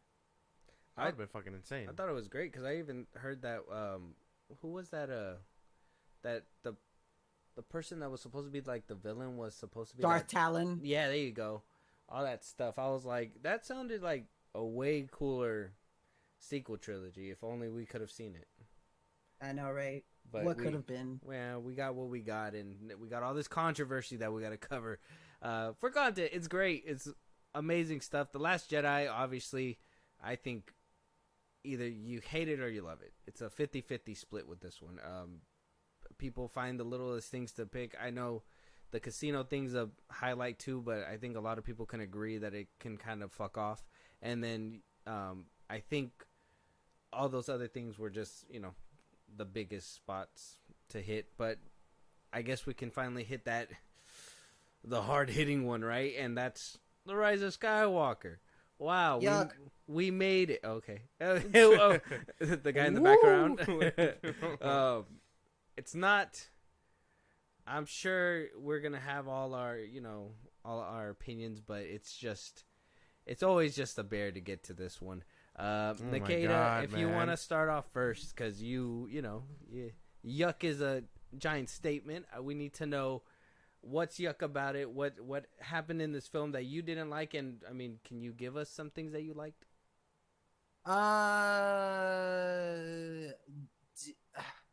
It's so hard to tell you what I liked about that movie. I can't really think. That movie was a mess in my opinion. I guess if anything, like the best scene from that, in my opinion, is like the sort of like Kylo and Rey fight that they had, where they like pass the lightsaber, and the only reason why I even like that scene so much is because me and Winchie kind of have this idea that their connection involves the world between worlds, which we don't necessarily know for sure, and that's what kind of keeps me like interested in that scene. But like the rehashing of Palpatine, like they did it in Legends, and they did it so much better in Legends because like there was an explanation, like and I get that they're trying to move towards that, especially with like the stuff that you find out in the Bad Batch this season. Like it's I can't find stuff that I really like outside of that, in all honesty. I can, however, tell you a bunch of shit that I don't like, and it's basically everything. Like, I thought that the whole, like, the Sith language protocol with 3PO was super dumb. I thought that, like, going to Exegol, the planet of the dark side, with all the millions of Star Destroyers and all the rebels showing up, I thought that was dumb. Like I didn't like as I mentioned, the like the micro jumping scene. Like you can't go to hyperspace within the gravity well of a planet, so jumping from planet to planet with micro jumps doesn't make sense. Like I thought that movie was a mess, and I don't know if it's because of like the switch and then the switch back for directors. I don't know if it's because The Last Jedi didn't have like a clear path. I don't know if like what the reasoning was, but that movie is basically kind of the culmination of why I say that like I'm a Star Wars lover but a sequel trilogy hater, because the fact of the matter is this is probably, like, I mean, you could argue like it is the greatest, like if not at least one of the greatest like sci-fi franchises in all of human history, and this sequel trilogy wasn't the most like meticulously planned, collaborated, corroborated, whatever word you want to use, like trilogy with all of the resources that had been had, that were available, the people you could have consulted, and it wasn't the biggest fucking sci-fi spectacle of my generation, of whatever generation, of the younger generation, whatever. It's a forever piss off, and it feels like all of that, like that boil, that festering boil of anger and frustration of how it was done comes to like a head with this last movie. Like I wanted to have questions answered, and instead of having like the majority of my questions answered, like maybe if just throwing out numbers, say I had 10 questions, I got 2 answered and then 25 more questions added. Like it wasn't like a breath of fresh air at the end. I couldn't like sigh like, okay, that's how it ends. Okay, I got it. It was more of like it was still a sigh, but one of resignation, like, oh, this is what I have to deal with now. This is what Star Wars is. And like I said, Disney has done a great job at kind of filling in some of those blanks with the series, but they should have been able to close out that series with that trilogy without having to use Silleries to repair some of the damage that they did with inconclusiveness, plot holes, whatever it may be. Thank you, Nikita. That's what I fucking tell Josh all the fucking time, but he always wants to argue with me about it. Winchie, do you share these sentiments? What do you think? Wait, does he actually think this was a good movie? I do. Me? Oh. Wait, really? Yeah. Is that? I really like this. I like this movie. I don't give a fuck. Does it have its problems? Yeah, I can acknowledge that. I can acknowledge that shit. They got problems. Like I don't agree with the C3PO part. Like I think that part, like a good chunk of that shit could have just been out the window. But other than that, like I think this movie is pretty solid. That's what you let? What? Oh no. Oh no. This is Or the boxing gloves. Okay, let's go back to even before the movie started, okay? Okay. Let's take a look at a game called Fortnite. All right? Son of a bitch. Okay. Go ahead. So promotions for this movie are coming around, around this time, right? They introduced the concept of Palpatine coming back with the coded message or whatever, or his like whatever message to the galaxy in Fortnite. They don't even put it in a fucking trailer. It's in Fortnite.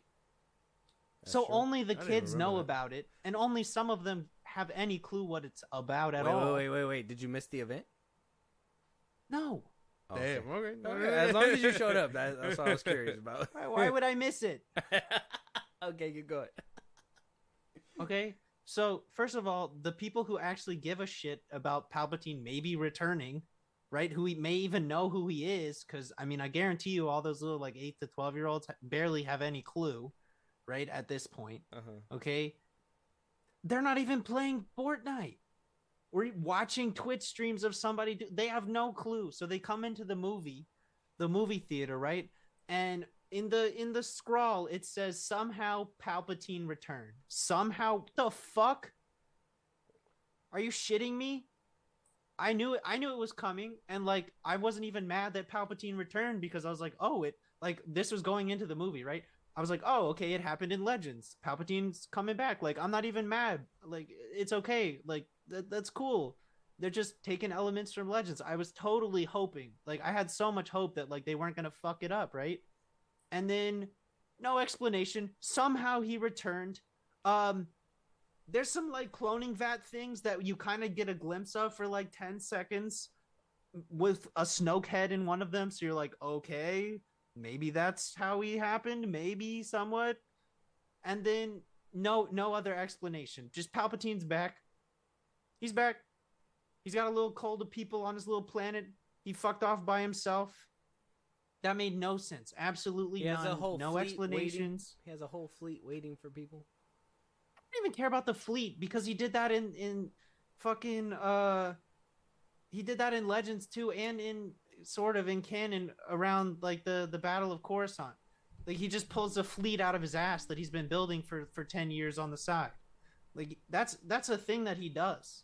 So like I wasn't even mad about the big ass fleet. I mean the fact that he like planned it so poorly and they're in the gravity well and they can't do the things, and that was stupid. Why have them in the like why have them on the planet to begin with?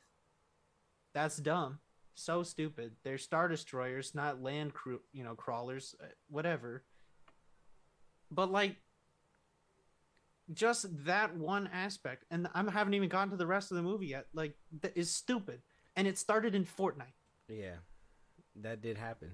That was actually pretty crazy. I don't even remember it being in Fortnite like that. No, you missed the event? Probably, yeah. What a fucking lame. So that was the beginning of my rant. Sorry, let me do the rest of my rant. Oh, let's go. Rant, He got some more. Okay, I don't even remember. I honestly don't even remember the planet hopping shit. It was a blur. It was a waste of time just on screen. The thing with the knife, so dumb, so stupid. Like, it's an old Sith artifact. Shut the fuck up, man. Like, that's such bad. Like, no. And it lines up perfectly with the way the Death Star crashed. No. Horrible writing. Horrible like plot element. Okay.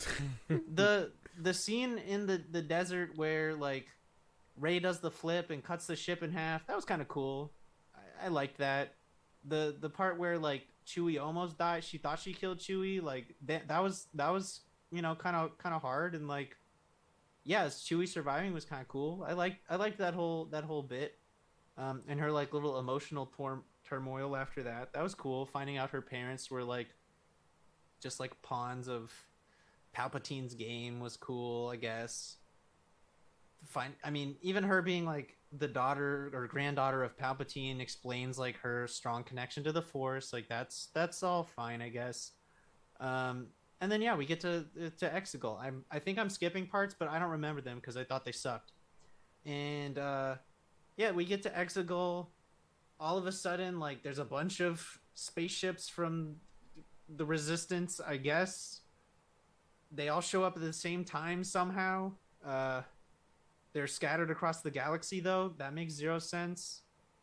Bajillion Star Destroyers. Like, dude. And then Palpatine, like, the only thing that Palpatine did that was even remotely cool was shooting a lightning storm into the sky. Like, that's the only thing he did the whole movie. Granted, it was a big-ass dope lightning storm. Like, I mean, and it was probably, like, something that he could have done. I mean, he was sucking the life force out of her, too. Pause. Yeah, that's something he does, though. Yeah. I thought it looked kind of cool. To your granddaughter? The soul transfer. But he's a fucking dick. Like, we knew that. That I wasn't upset about. At least the weird Sith cult around them, that was weird. Ben dying, also weird. So Palpatine pulls? That's the crazy part for me. It's like it's just clone. I mean, he got the fit blonde guy who was running amok around the galaxy. Huh? Fair point. The twink. Yeah. Fair point. Yeah. But the movie sucked. The coolest thing was Palpatine's lightning and the damn, handing the lightsaber off through the world between worlds, because that is absolutely what happened, and I'm sticking to that. You didn't like the training scene with Luke and Leia and the DH faced? Don't care. She gave up. Oh, she gave up. I'm Josh. You already know I'm on their. This is side dumb. I'm on their side with all this stuff. Like that slap in the somehow he returned was the they biggest tell you slap how in the he face returned. when I was sitting there. They It's actively crazy. tell you how he returned in the movie. The fact that the shows and all that are barely playing catch up is completely fine. The prequels had it. Eventually, when when they get to the original trilogy, they'll have it too.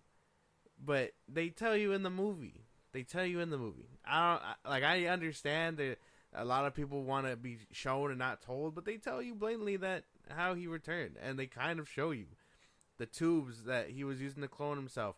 He was every voice that Kylo heard since in his fucking life on the dark side. What do you call it? I think after Homeboy says that line, someone else says, "Oh, the dark side cloning or whatever leads to unknown secrets," some bullshit line like that. But they tell you in the movie how he returned. Getting mad about one line doesn't change the fact that they didn't tell you. You just don't like the line delivery. No, they vaguely told you. They vaguely told you. Now you got to go to other mediums, and now we're getting spin-offs and shit. Great, crazy. That's amazing. Instead of taking the time to tell another story, we're gonna go ahead and take the time to explain to you why this movie was so bad.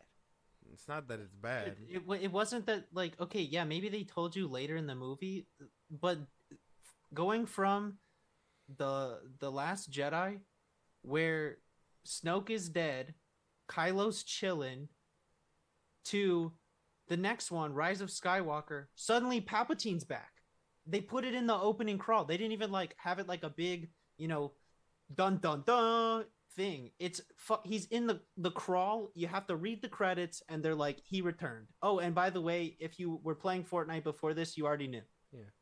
Poe during the movie says it too. He's like, somehow Palpatine returned. That's right. And then after he read the opening crawl. They say another line about the dark side leading to like cloning ways or some bullshit like that. So they explain it. Cloning. That's it. It doesn't take other shows to tell you that. Now they're using it to do that, but they tell you he was basically cloning himself. That doesn't take much effort. Who is Darth Tyrannus? But how did this come out of like, everything else? Like, I don't know. That doesn't make much sense. As far as the jumping from planet to planet, I just thought that was a cool sequence. I really don't have any gripe with it. The knife, again, that whole part and the C-3PO part probably could have been done with. Shit. I like that Finn and there was more stormtroopers that were free from the whole, program or whatever. So I thought that was pretty cool. I like the fight scene between Rey and Kylo. I like when they team up against Palpatine. I like Kylo against the fucking Knights of Ren. I like this movie. I like a good chunk of this movie. And I don't know. I don't understand. The Knights of Ren stuff was pretty cool, but then I'm so sorry for your loss. Oh, I guess. Oh. I like the reconciliation between, Ben coming to terms with Han Solo. I thought that was pretty cool. Yeah, they cut that fool a fat check for that. 100%. Notice I didn't complain about that part. Okay, yeah, that was a decent scene. Yeah, I don't like That the whole- fake that out whole they bit- did. What do you mean fake out? The whole, because in the trailers, I was led to believe that Rey was gonna kind of tap into the dark side, and yeah, it was just a big letdown for The me. Force vision. You thought what's his face was going to be a Jedi too. Yeah, they really fucked me multiple times. Crazy. I don't know why you still believe them when they, give you those little trailers. I was hoping Disney wasn't gonna let me down for 3 times in a row, but You've been watching, Marvel movies since Infinity War, right? Before Infinity War. Yeah, but I think they only did that to Infinity War and Endgame, and then after that they stopped doing that. Which, Yeah, but why you were enjoy? Has anything since Endgame been good? oh no, No. That's all another conversation. yeah, man, but Disney bad. Red No. means bad, and that mouse Red is means bad. Okay. So wait, before we touch up on that, because I did want to kind of talk about that. I guess the biggest middle finger, what the fuck moment that really split the fandom in half in this film was, I am a Skywalker. How did you guys feel about that? Whatever. Yeah. I mean, I wouldn't Whatever. want to be a Palpatine. Uh-huh. I don't. It didn't make much sense to me, but I was like, yeah, okay, well, because at that point when they were like, you could take the name, I was so done already. I was like, well, fuck it, she might as well be a fucking Skywalker. I don't care at this point. That's kind of how I was by the end of the film too, bro. I was like, this might as well just fucking happen. She looked dead into the camera and was like, hey man, I am a Skywalker. Because she is. What is your name? Rey Skywalker. Exactly. It's a fucking lie. That's not true. It's quite the opposite of a lie. I can't wait to see her again as Rey Skywalker. Like, I'm really excited for that movie. But, yeah, I mean, I don't really have a problem with it. You know my stance on this. I really fuck with it. The most disappointing bit from that scene where she says she's Rey Skywalker is the fact that the lightsaber she built for herself wasn't a staff. Yeah, I'm telling you, I It was took really bits of her staff. hoping. It looked like her staff. It just wasn't staffed, which was weird. Yeah, It would have been cool, but yeah, I get what you're saying. Who But- knows? Maybe in this movie they'll give her one. fucking years later, crazy. Yeah. So I mean, before we touch up on the little side stuff that Disney does and what you guys think about Disney as a whole running Star Wars, you guys want to, Winchy, if you want to go first, and then we'll go Nikita after. Like, do you want to give us your guys' ranking of these 3 films? I feel like we all have the same answer, but No. best I one assure you, is- Josh's is different. okay, well, he's special. Motherfucker, no. The best one was The Last Jedi, and the worst one was The Rise of Skywalker. Okay, Nikita, do you share that, Yeah, I do. Same mind there. Josh? If you're comparing all 3,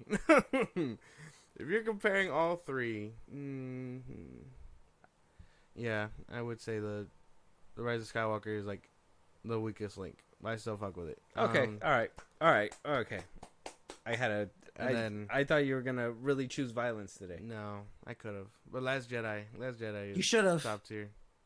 Then Always shit. choose No, violence. no, I'm just kidding. Well, like I said, I know it's not perfect, but I understand it, and I can tell you all the gripes that you have with it are probably very like nitpicky shit.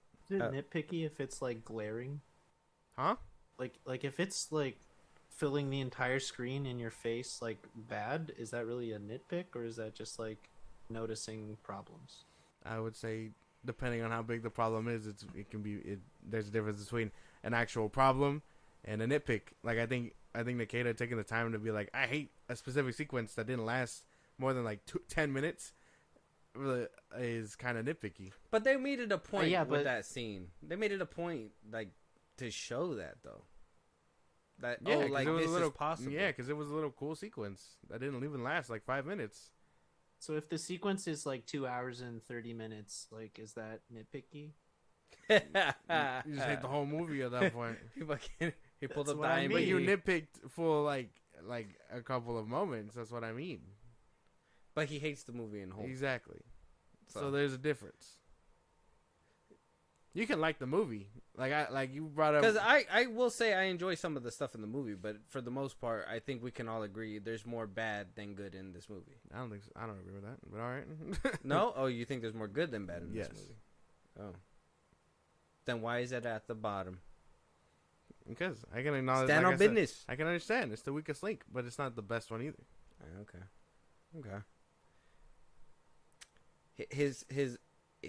I think his perspective comes from like love for the film, like Star Wars in general, and like the fact that this is like this is Movie wise, they explain everything. I don't understand. Movie wise, no, they don't. Yes, they do. No, they fucking don't. They I brought even up told you multiple times. You gotta understand. cloning- I've told you multiple The times. cloning makes sense. How Palpatine No, returned makes no, sense. no, because if it made sense, they wouldn't have needed to make comic issues and then fucking make multiple shows. The and prequels have everything. comics. The original trilogy has comics. What do you call it? There's a bunch of outsourced media. You know what they're doing right now in the Bad Batch? They are actively rewriting Ventress's story. Like, I don't want to hear shit about outside media, man, because they've been doing that shit since forever. Like, it's insane to talk about this. The Bad Batch is rehashing and telling you and fitting it in. Yeah. What did the Clone Wars do? They told you who Darth Tyrannus was. That random nobody that was a throwaway line. What did the Clone Wars do? They established a whole war based on what Obi-Wan said to that fucking farm boy in New Hope. Like, it's not rocket science to say that they are building upon shit. Damn. Jesus. You see what you make me do? He God. cutting up with no scissors again. Oh my God, man. I gotta take away your chocolate milk. It's insane. It's insane shit. He ate his Wheaties this morning. He's ready. I like how you started that with complaining about Ventress when she was buried on Dathomir, we've seen Dathomiri people bring other people back to life, and she said she has multiple lives. It's like an established thing that they do. Shut up. I don't Like, know. of all the arguments, like every other one I was cool with, but that one was like your weak link right there. People were mad pissy that they're rewriting The Last Disciple, or whatever the fuck that book was called, because that's where she dies. Okay, they're not even rewriting it. She got buried on Dathomir. Like that's what they did. They buried her on Dathomir. We've seen like how many things have Dathomirian people brought back to life? Oh, so you think that they're picking up after the events of Yeah. that comic Are you book? talking about the Goldie book? Yeah, the book with what's his face? Okay. With Quinlan Voss. Yes. Yeah, I know what you're talking about. Yeah. Quinlan Yeah. Voss. Yeah, because They're picking up after it. Oh, okay, all right. I That didn't read that's that yet fucking to book. be explained. Do you think that we're gonna see that in the Bad Batch? I don't know if it needs to be explained because she literally said I have multiple lives, and I'm pretty sure it's like, I mean, I haven't read that book, but I know like the synopsis of it. It totally makes sense. Like Dathomir people can bring others, like that 100% all lines up for me. I'm not upset about any kind of like quote unquote what people think is a rewrite there. I don't think it is. Yeah, but that's another thing that I would have to say. If you gotta go to like outside media to figure that shit out, same thing with Rise of Skywalker, then it's really not helping anything. Okay. Let me posit you a different one. Okay. Okay. So let's say you never watched the Clone Wars, right? Mm-hmm. Or Rebels, but then all of a sudden Darth Maul is in the Solo movie. Oh damn. No, you're right. Way to like take a real crack at his philosophy right there. Damn. It's That was true, huh? good. Yeah. That's so crazy because they like never mention him again after that either in live action. Yeah, no. Well, Ray Park, he did what he did. It wasn't good. Okay, that's true. Do you guys know what he did? Yeah, we know. Yeah. We know. Yeah, you told us about the PP. Yeah, okay. Just making sure. Yeah, it's really bad of that man. So we're probably not going to see it. But that was a good point. I forgot about that because that was so throwaway in Solo. Oh yeah, because I mean they haven't like followed it up at all. Yeah. So damn. So yeah, like no matter what, like something. Well, requires okay, some so that like, could mean. Wait. I gotta corner. I just thought about it. Sorry. Hold on. So that means that they could just chalk that up to cameo, and they could have easily explained that within the film. What do you mean? Well, because it was at the end. It was a throwaway, right? So it could just have been a cameo and just leave it at that. Because it didn't When have has Star Wars ever done that? cameos. When has Star Wars ever thrown in a character that was dead in the future and then called it a cameo?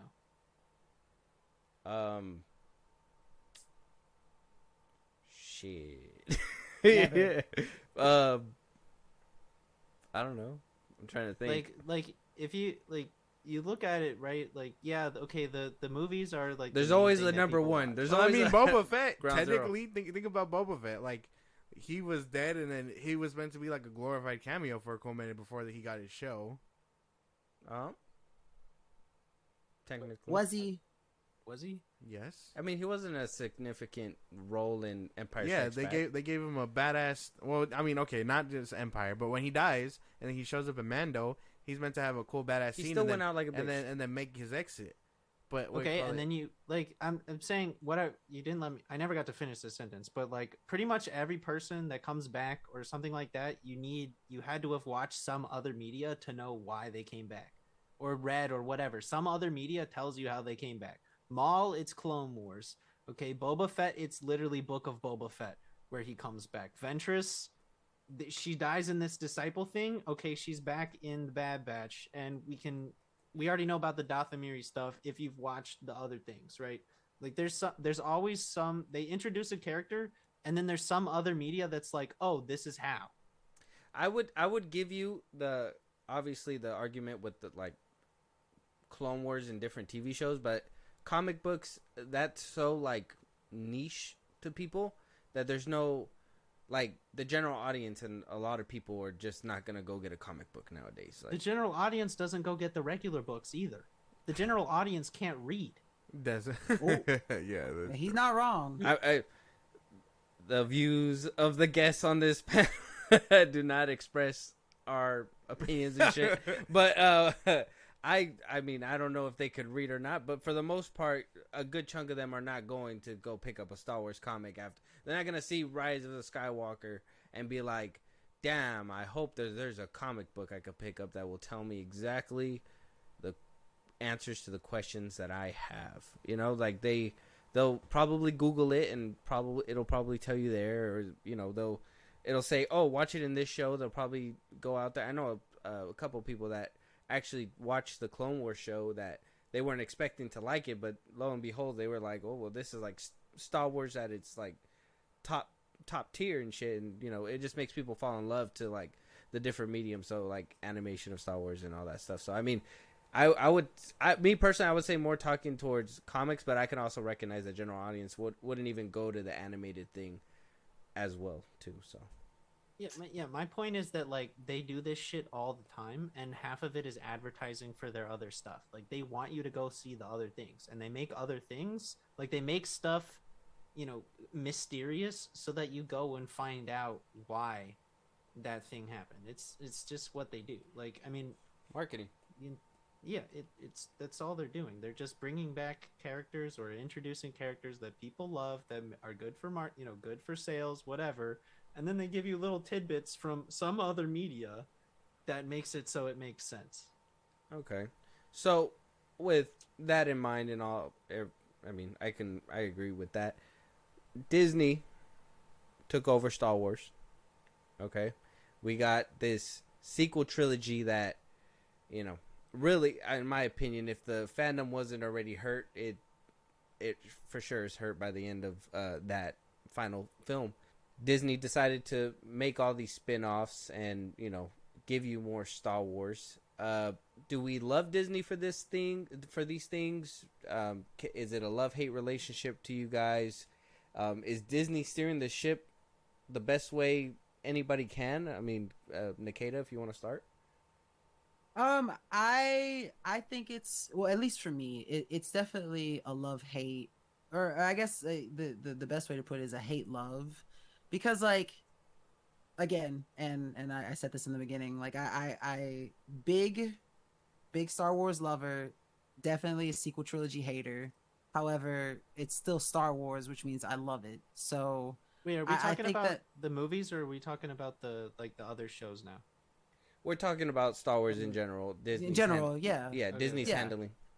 Yeah, so I think with that in mind, about like how I feel about the sequels and with Disney at the reins, like I said, I think that they have done an excellent job at kind of repairing the damage that was done by the sequels. And the sequels were like the first big thing that came out, and then the series and stuff came after that.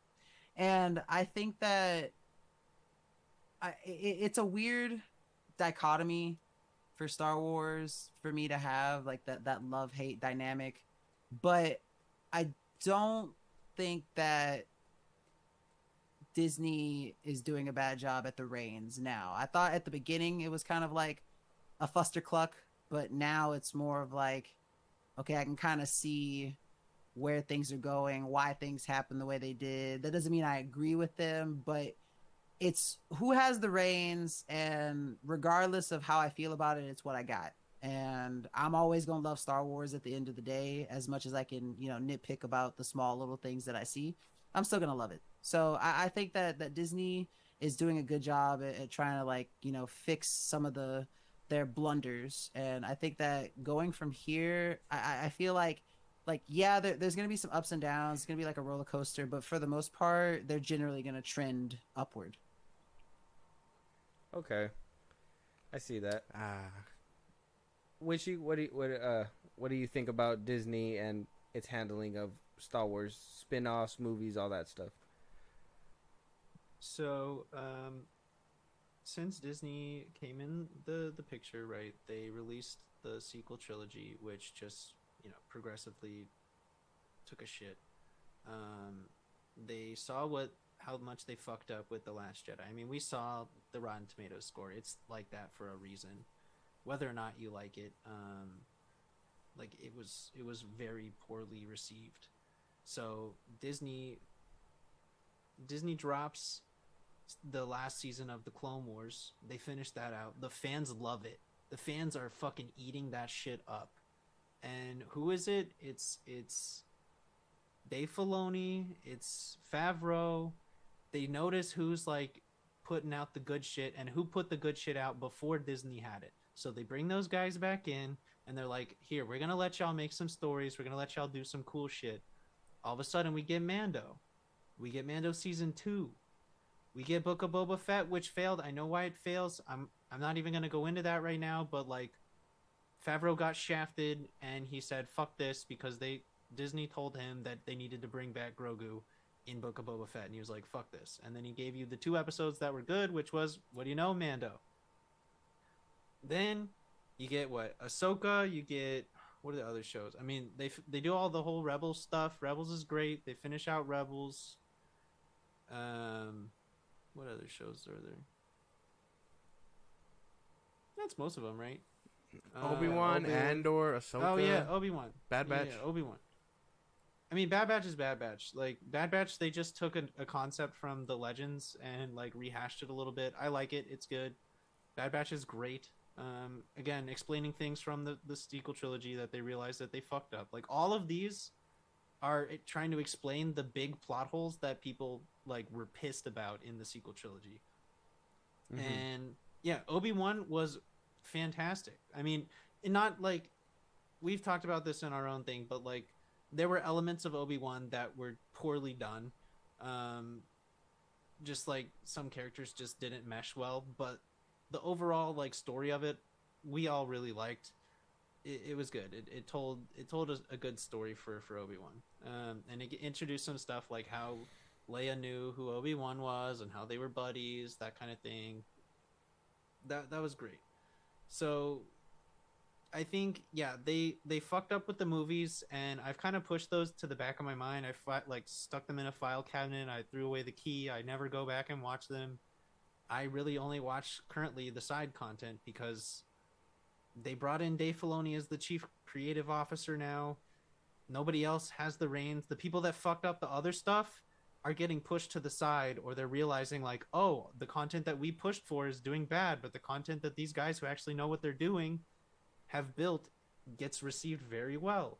So they're putting more of that stuff out, and I'm cool with where they're going with it in the future. Like, I'm excited for the Rey movie because I feel like with Filoni, you know, they're kind of helping steer the ship.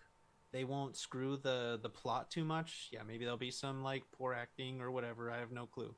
But I feel like they won't just throw shit together and come up with, you know, poor product at the end. Like Acolyte, they're going into the past.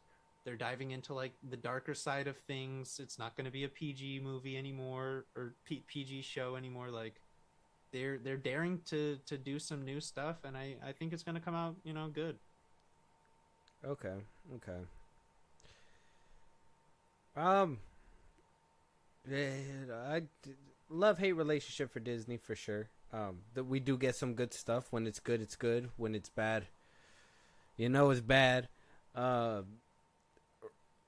of Skywalker, obviously. I think I'm with you, Winchy, when I say like the sequel trilogy probably put a bad taste, or bad smell in the air altogether. Disney realizing where they went wrong and putting it back together. Obviously, not completely, and I say Disney, but it's mostly Kathleen Kennedy who is putting it back to, trying to figure out a way to put it back together, and she figured out. Yeah. Hold on. Pause. Kathleen Kennedy is the one who tore it apart. Yes, and I was gonna I would tell you as well, like Rey's new movie, that's from Kathleen Kennedy. So we basically have 2 people running the show. You got Kennedy and you got Filoni now. Filoni's gonna be in charge of all the shit that is like repairing the bad stuff that they did. And then you have Kennedy who's helping with the new Jedi movie. They're giving Mando his movie, which is gonna be Filoni's baby, but you're also getting that Rey movie that is mostly Kennedy's doing. No, Filoni's, that's something that Kennedy wants to push out there. Yeah. And then, that may be true, but like Filoni, with Filoni's position, that's why I'm not too worried about it. Even though, yeah, it's something Kennedy's pushing for, and like that's the thing that she wants to move towards. But with Filoni and the role that he is in now, he will actually have some say. Like he will have his hands in that cookie jar. So I feel like he'll be able to keep it from going too far off the rails. Is kind of what I was getting at. I don't think so. I think when she box off her own little corner, and I think we're gonna see that for a little bit. You're gonna see the shows that don't do well, and you're gonna see that Kennedy is really backing that up, and then you're gonna see the other things that Filoni's doing, and hopefully it shines, because I could say right now, Ahsoka to me didn't really shine, and that one was straight from Filoni, and then you got Mando season 3 that had Filoni and Favreau both there for, and that one kind of didn't do too well in my opinion. So I mean, I think right now Disney's in a repair I am putting kind of the gloves on state. so hard right now. What happened? My gloves are up, brother. What? Okay. Mando season 3 did not shine. Suck my ass. Hell no! Hell no! That was the weakest season out of the whole series. You telling me that episode with Lizzo and Jack Black did it for you? Bro, did you Fucking not see the love end of that Lizzo. episode? That was so like, oh man. Which one? That episode? The end of that episode? Oh, what a waste. I what do you call it? What was that one too? Where you? I mean, it was cool to see. I like that whole following that one girl, whoever it was, the cloner. I forgot. Do you know who I'm talking about? Oh, that like episode the where the she's Empires, like walking around eating like cotton candy and shit. The little empires like resistance or whatever. Mm-hmm. The two. Yeah. The ones that they were like, oh, they're reformed from the Empire. Yeah. Let's hire them. What wrong could they do? Turns out a lot. How dumb. Like the resistance is just the dumbest. I don't know. And then There's some wonder- dumb Yeah, stuff that they do. They wonder they're how 100% setting up the movies where they're suddenly the Empire's back. Like that entire episode was fixing mistakes of Kennedy. Yeah. That I think that was like one of the highlights. And then you have other episodes where they're in a cave and apparently Baby Yoda can go fly into space to go pick up, Bo-Katan and bring her back and do all this crazy shit or whatever the fuck. And then at the end of it, they had a perfectly good planet to have all the Mandalorians at, and then they go ahead and they fuck it up and go somewhere else regardless. Like they try to take back Mandalore. Yeah. I don't know. Season 3 wasn't that good. Ahsoka wasn't that great. Ahsoka was great. No, Ahsoka. That whole. I think you're always tripping about this one. No, Ahsoka is just ridic, bro. Ridic.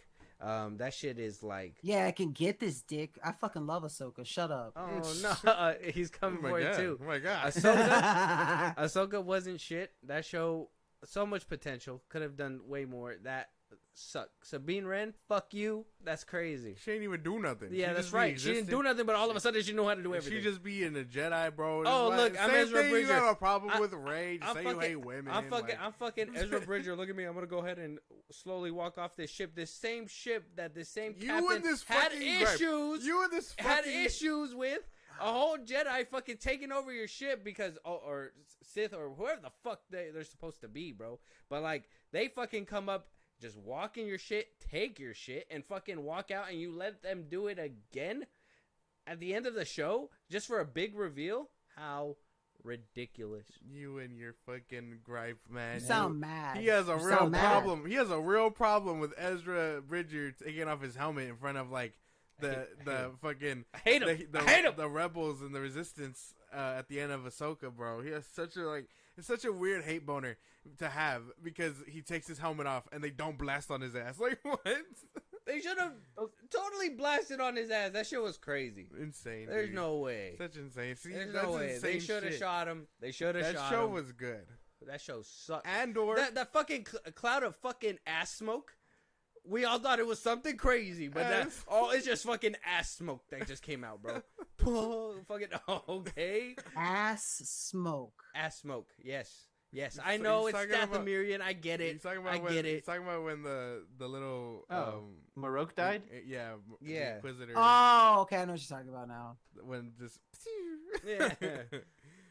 the fucking gas. I So mean, being that That's was Definitely good. just like making shit up to be mad at. Like, I think so crazy. he can do it with Ahsoka, but when I call you out for doing it with the sequels, it's a whole nother thing. Wait, you see what I'm saying? Full circle moments here, guys. Like it's not like no, okay. Pause. The things that are happening in these shows are things that have happened in Star Wars before or in Legends before. The things that were happening in the sequel trilogy is stuff that hasn't, and it was bullshit, right? The things that were like the Dathomirian stuff is established. It's established. It's in like half of the episodes of the Clone Wars and Rebels. Okay, all that stuff like is well established. Ezra wearing the fucking helmets, he literally collects them. That's his fucking thing. He collects stormtrooper helmets. Like, of course he's gonna have another one. Of course he's gonna sneak around on a ship. He does that so many times in Rebels. I hated that fucking show too. I think there was Also- good stuff in there, like little nuggets here and there, but I think it's so Mando good. season 3 was the biggest amount of lore like that they could have possibly put into something, that bringing in Legends content into any of the media. Half or more of the content was straight from Legends, and it was fantastic. but big old WTF Ain't moments. nobody care about Legends like that, bro. Like, I'm sorry, like Legends, like yeah, it has cool stuff, and they're finally integrating some things like that, like the Throne fucking movie that they what's it called, the Throne of the Empire, some Yeah. shit like that. Heir to like, the Empire. Yeah, they're finally like integrating that kind of stuff, but like some of that stuff just isn't hitting the chopping block. You know what I mean? But do you really think you're gonna get the Thrawn of Legends in No. this movie? I'm still stuck I mean, on it's Mando possible. season 3. Go back to all the Oh. points you said about Mando season 3, and I'm gonna shit on every single one you made. God damn. You guys, But you wait, guys I'm not pulled the- done. Like, you guys So- press the Mando button. You can't do that. I know. Okay. I think season 3 was the weakest link out of like the other, like the whole show. Season 3 had like The stunk. wackest one. Come That on. dropped bro. the You can't smelliest, really. the smelliest The shit, bro. fucking- You're just the proving that fucking you have no plastic armor? attention span. What do you mean? What do you mean? What do The you first two mean, seasons, the first 2 seasons of The Mandalorian is literally them in a different place every single episode doing a new mission. It's you have an entirely new story almost every single episode. Season 3 is an actual plot, like overarching plot with many elements that are all like culminating at Look, the very man, end. you show me You Lizzo clearly just and couldn't Jack pay Black in a attention. fucking episode, bro. You're losing me every time. You're losing me every time. Fucking Christopher Lloyd, bro. That shit was cool. I mean, it was nice, it was neat, but you're gonna lose me every time. What the fuck did any of that have to do with an overarching story? Okay, they put actors in a show like that. It's fine. They need actors in a show. They get popular ones and put them in a show, and you complain. There's Hell popular yeah. actors in every fucking show ever.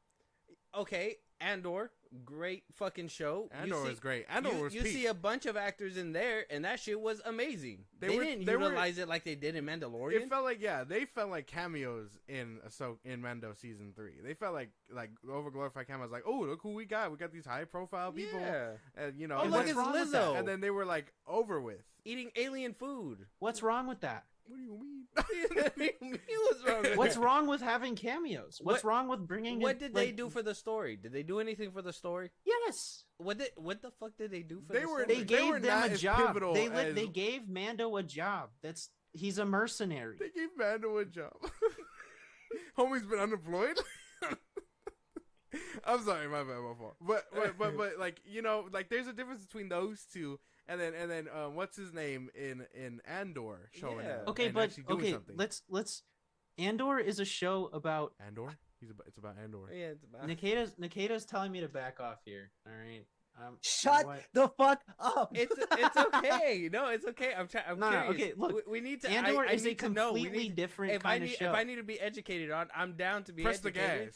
gas. We Okay. need to know. We need to hear because this is gonna clear up a lot of the air. So go ahead. Comparing any of these shows to Andor does a disservice to Andor. Andor is like a completely different. Mandalorian is a father-son like adventure show. People love it because Grogu's cute. They do like fun little adventures. They have, you know, the Mandalorian plot, that kind of thing. People love Andor because it's dark and gritty and suspenseful. Like all of things that Mando is really not. And that's okay. They're completely Mando different was kinds of suspenseful. shows. Mando is suspenseful. Yeah, in some bits, right? Because you have to have some amount of suspense to like the climax of your story. But Andor, the whole thing is suspense. It's, are we gonna die? We can't do anything against the big bad empire. We don't have the Jedi shit. We're just the little men against the big dude. Are we gonna come out on top? Sometimes yes, sometimes no. You, bro. I think Mando season 3 from the jump like loses everything because he gets Grogu too fast. And again, that's outside resources, but it still happens story wise, so you gotta include it a little bit. Yeah, like he Grogu comes back fast. They try and tell you it's a 2-year span. Bullshit. What do you call it? Grogu comes back fast. I feel like the little story of Dan like trying to get, you know, rebirthed into the cult or whatever, like should have taken way longer than like an episode and a half. Fact. And then the rest of it is trying to rebuild Mandalore, which I like, but then they get bitched and they kind of kill off what's his name very quickly. Gideon? Yeah, Gideon, Moff Gideon. Which again, makes way for Thrawn to make his return, but I feel like he could have stuck around a little longer. He's been around for 3 seasons. What do you, bro? I feel like he was like gone the whole most of third season. Third season, yeah. He's been around, like he's been the big bad the whole time. We seen him. Took him 3 seasons to get rid of that fucker. He's a cockroach. And that's great. And he made clones of himself. How better of a way than to find out, you know, by the end of it, you know, cliffhanger or whatever. But that's already besides the point.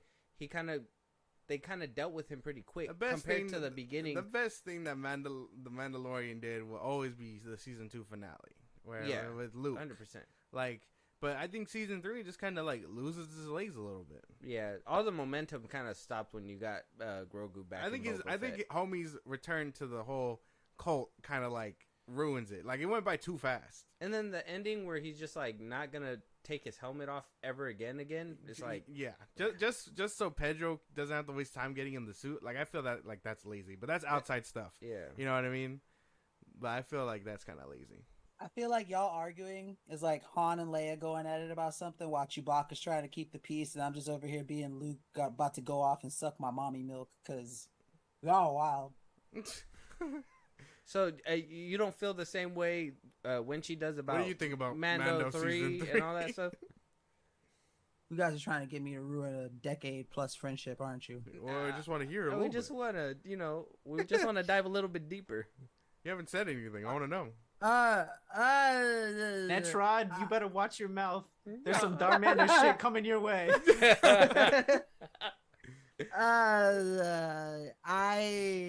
I'm not gonna lie.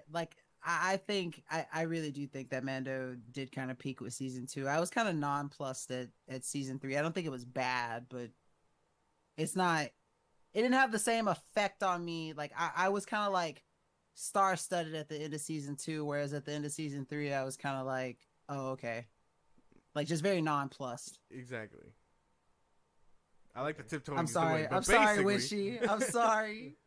And then like, okay, regardless of that show, obviously Boba Fett took a hit. I mean, we can all agree that one was kind of, it had nuggets of good stuff, but it was just kind of wasted potential too. And then, I mean, Obi-Wan, so that one took a shit because of Kennedy. The whole reason that it took a shit, Favreau, I have a friend who is friends with Kennedy's husband. Mm-hmm. She told Favreau that he needed to bring Grogu back in the Book of Boba Fett thing. She took it away as a movie and made it a show, which pissed him off.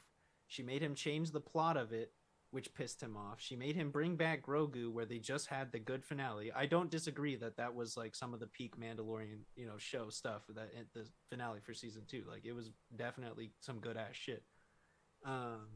And yeah, she made him do all that stuff, and he literally walked off set and like almost didn't come back at one point because he was just so fucking done with it. So he just tanked the Boba Fett part.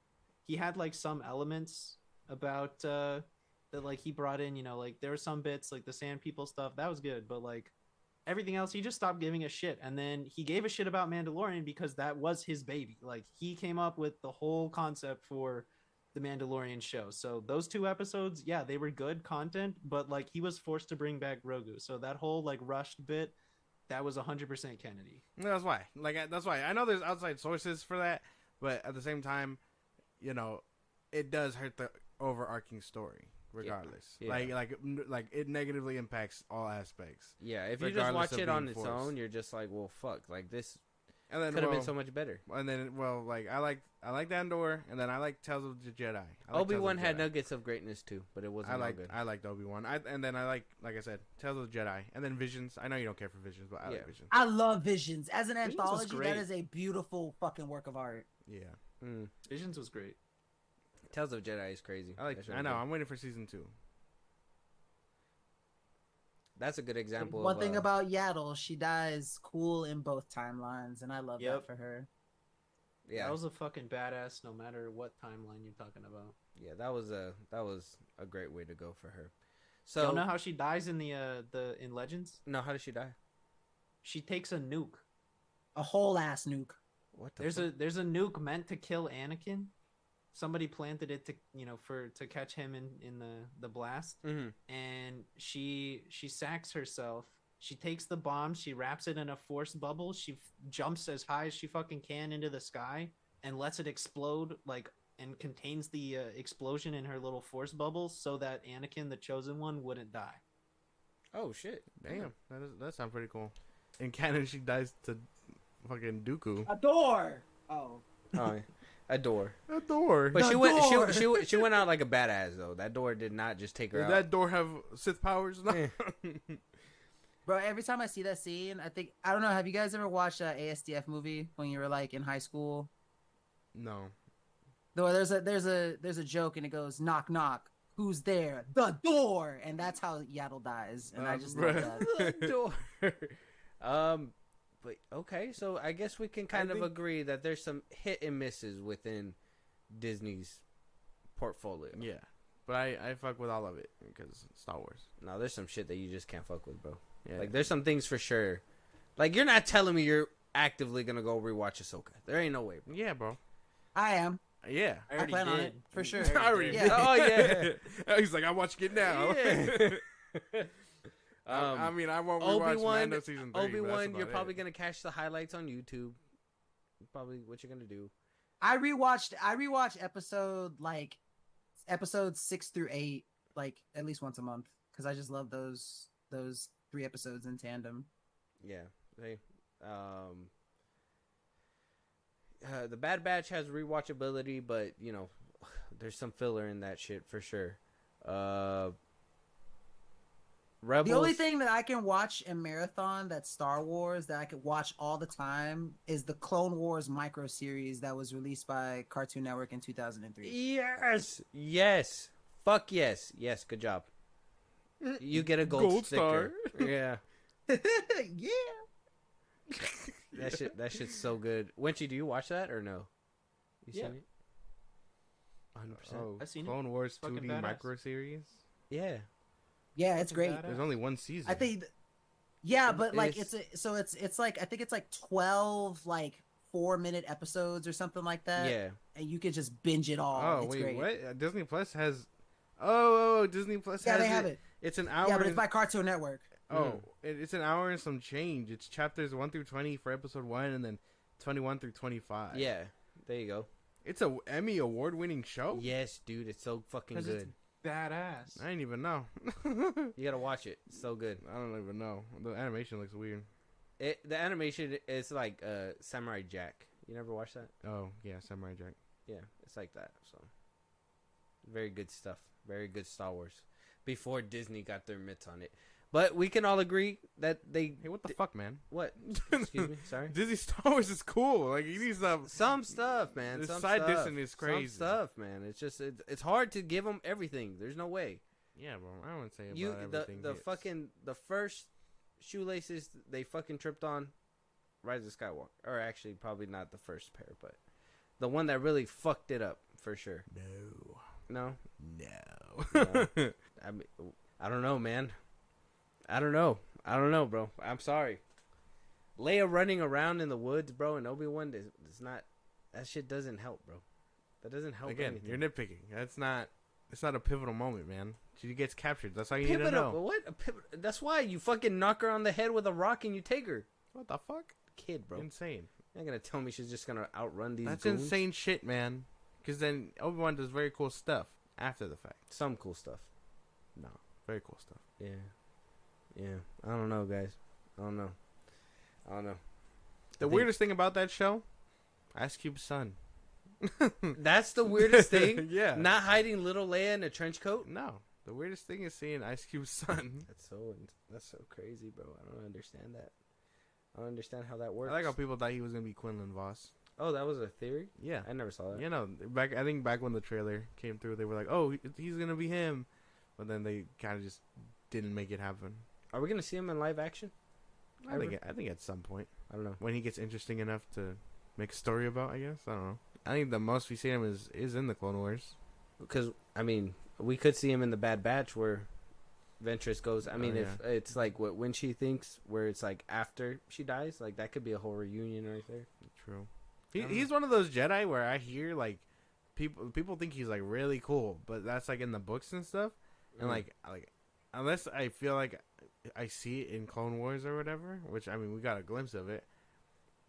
I don't think he's that badass. It's like him, Darth Revan. Like I feel like those kinds of people that people like hype up.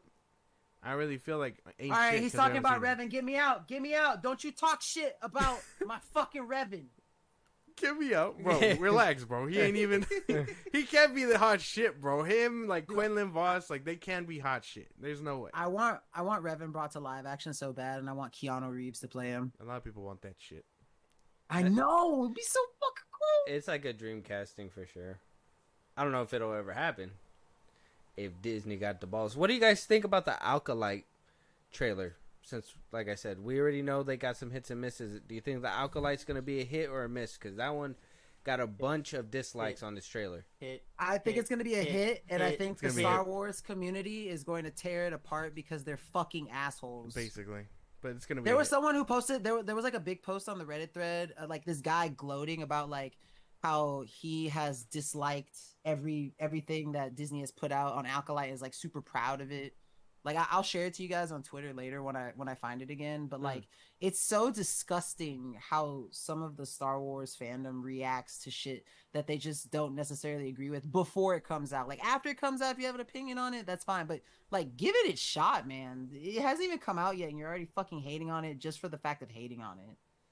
Yeah, and I mean I thought it looked cool. My brother thinks otherwise. Yeah, I don't know what it It'll be is, a man. hit. There's something that like. There's something off, bro. I don't know what it is. Is it because they're focusing on the dark side and you like the light side? You don't like when they have red lightsabers? No.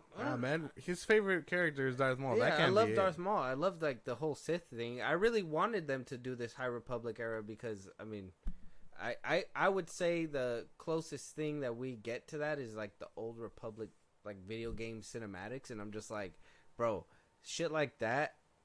High Republic era, like that's what I want to see. So I think that I have that like vision in my head, and then what I'm seeing on screen is nothing like that. So I'm like, They got a fucking light whip. They got a light whip. I posted a screenshot of what I was talking about in the chat here. If you want to like take a look at it, like that's fucking insane that someone is like proud of this. Let me see. The very fact that the Alkalite trailer was ratioed on several YouTube channels was only something I could dream of. This is a outrageous win. A righteous win. Thank you for every one of you who did something as simple as downvote. Thank you all so much for doing this. I remember as a Extended Universe fan, many of us were ridiculed in 2014 through 2016 for rating comment sections and fact-checking shills pointing out why Disney Star Wars was bad. In 2017, I made headlines for downvoting for The Last Jedi and Black Panther, and then you all carried my vision forward by downvoting more Disney things in the years that came. But getting back to this, they of all people, especially Harvey Weinstein's ex-assistant, that also had I know what the fuck, had evidence of sabotage against Gina Carano, believe that they are so cool because they read the Extended Universe ethic think they can win favors with us. To that I say, hashtag give us legends. Keep up the energy all the way until June, everyone. Let's do the same thing on Rotten Tomatoes, Metacritic, and so on and so forth. Isn't that fucking insane? What a sweaty ass nerd. Yeah, bro, that's crazy. See, yeah, that's weird. That's taking things too far. Now, if you watch it, Up Harvey Weinstein yeah, no, ex-assistant, like, who the fuck cares, bro? See, that's taking it too far. I understand that, but like from the way that I'm a fan, but I also put into perspective like the way the show's made, the movies made, the I take into account like all that shit, and I'm just like some stuff just doesn't hit. And I mean, I wouldn't downvote something just to downvote it, but I mean, there is some people that weren't they like review bombing on Rotten Tomatoes for like a good minute on certain yeah, they're always doing that shit. I think they did it on Last Jedi or something too. Mm-hmm. I think Obi-Wan caught it. Oh yeah, Obi-Wan got it too because of Reva. Yeah, some of the Star Wars fandom just stinks, bro. Yeah, some of these motherfuckers, these basement dwelling turds, like they just like come up, resurface, see a woman or a black woman or and then they're just anything with a coochie. Yeah, they're just like, and it's more like, hey man, I bet you're gay. Like there's no way you're upset about a woman, you know what I mean? Yeah. Doing cool shit. Like to me, I think that's fucking cool. These basement dwelling nerds are just something else sometimes. One of the coolest thing that Disney has done in their era of like Star Wars is bring Bill Burr into the Mandalorian. Did you hear what he said about that? He said that was like a very like fun experience for him. That Yeah, he he actually loved it? really enjoyed that shit. I hope he I comes back. didn't even know he had like. I didn't think he was a big fan of it. I thought he just hated everything. Oh yeah, no. He was like I think he was talking on like Bad Friends or something that he really like loves Star Wars. Yeah. Okay, That's you're the cool thing. with that cameo, but other cameos are bad. He served a purpose, man. Yeah, he actually was. So did they. Nah, man. What do you mean? How did Jack Black and Lizzo serve a purpose, bro? They gave him a job. Hey, man, 9 to 5. We need you to I was happy to see those two in there, honestly. I mean, It brought a for smile me, to it's my more face. like, hey, Jack Black. And for him, it's like, Jack Black. Like, what the fuck? Like, it's cool to see. But overarching, they really didn't do anything to be other than be like, oh shit, we know them, you know? Yeah, and Christopher Lloyd, he was just like, aha. Christopher Lloyd we just got be the doing guy. shit, bro. He Yeah. just be doing shit. It's like, oh, we got the guy. He was the guy. Yeah, Doc Brown. Yeah, it would have been cooler and made it a lot nicer if like he took off on like a DeLorean. A Mando DeLorean. That shit sounds hard, bro. Let me fucking patent that right The now. DeLorean already looks kind of Mando too because of the color. I could see that. The Chrome. Yeah. I'm gonna win the lottery and go buy a DeLorean, trick it out Mando style, and send it to you guys. I got you. If I ever win the lottery, hold me to that. You got it recorded. Oh, well, we're recording right now. That shit's cemented for life. With that being said, guys, we appreciate you guys coming on again. We're gonna go ahead and wrap up this episode. Part 4 is gonna be coming to you guys May the 4th, but we're obviously gonna record that a few days sooner. So let us know what you guys think of Disney, Star Wars, everything that's happened to this point. Who do you think should be running Star Wars? We're gonna get back to you guys with those rankings. Nikita, Winchie, the floor is yours if you guys have any last things to say, and then we'll go ahead and just wrap it up. Well, if anything, thank you guys once again for having us. I always have such a great time getting to talk with you guys. It's nice to be like a little bit of goofball, have some heated exchanges. We love getting to discuss the movies with you guys, and we're still super excited to have you guys on our end once we finish our little series up here. And it's been great to just come on, talk Star Wars, shoot the shit, and have a good time. For sure. Kata can't piss me off like you guys do. It's great. It's great content. And we know the button to push now. It's that Mando button. Yeah, it's the space cult. I drink that Kool-Aid.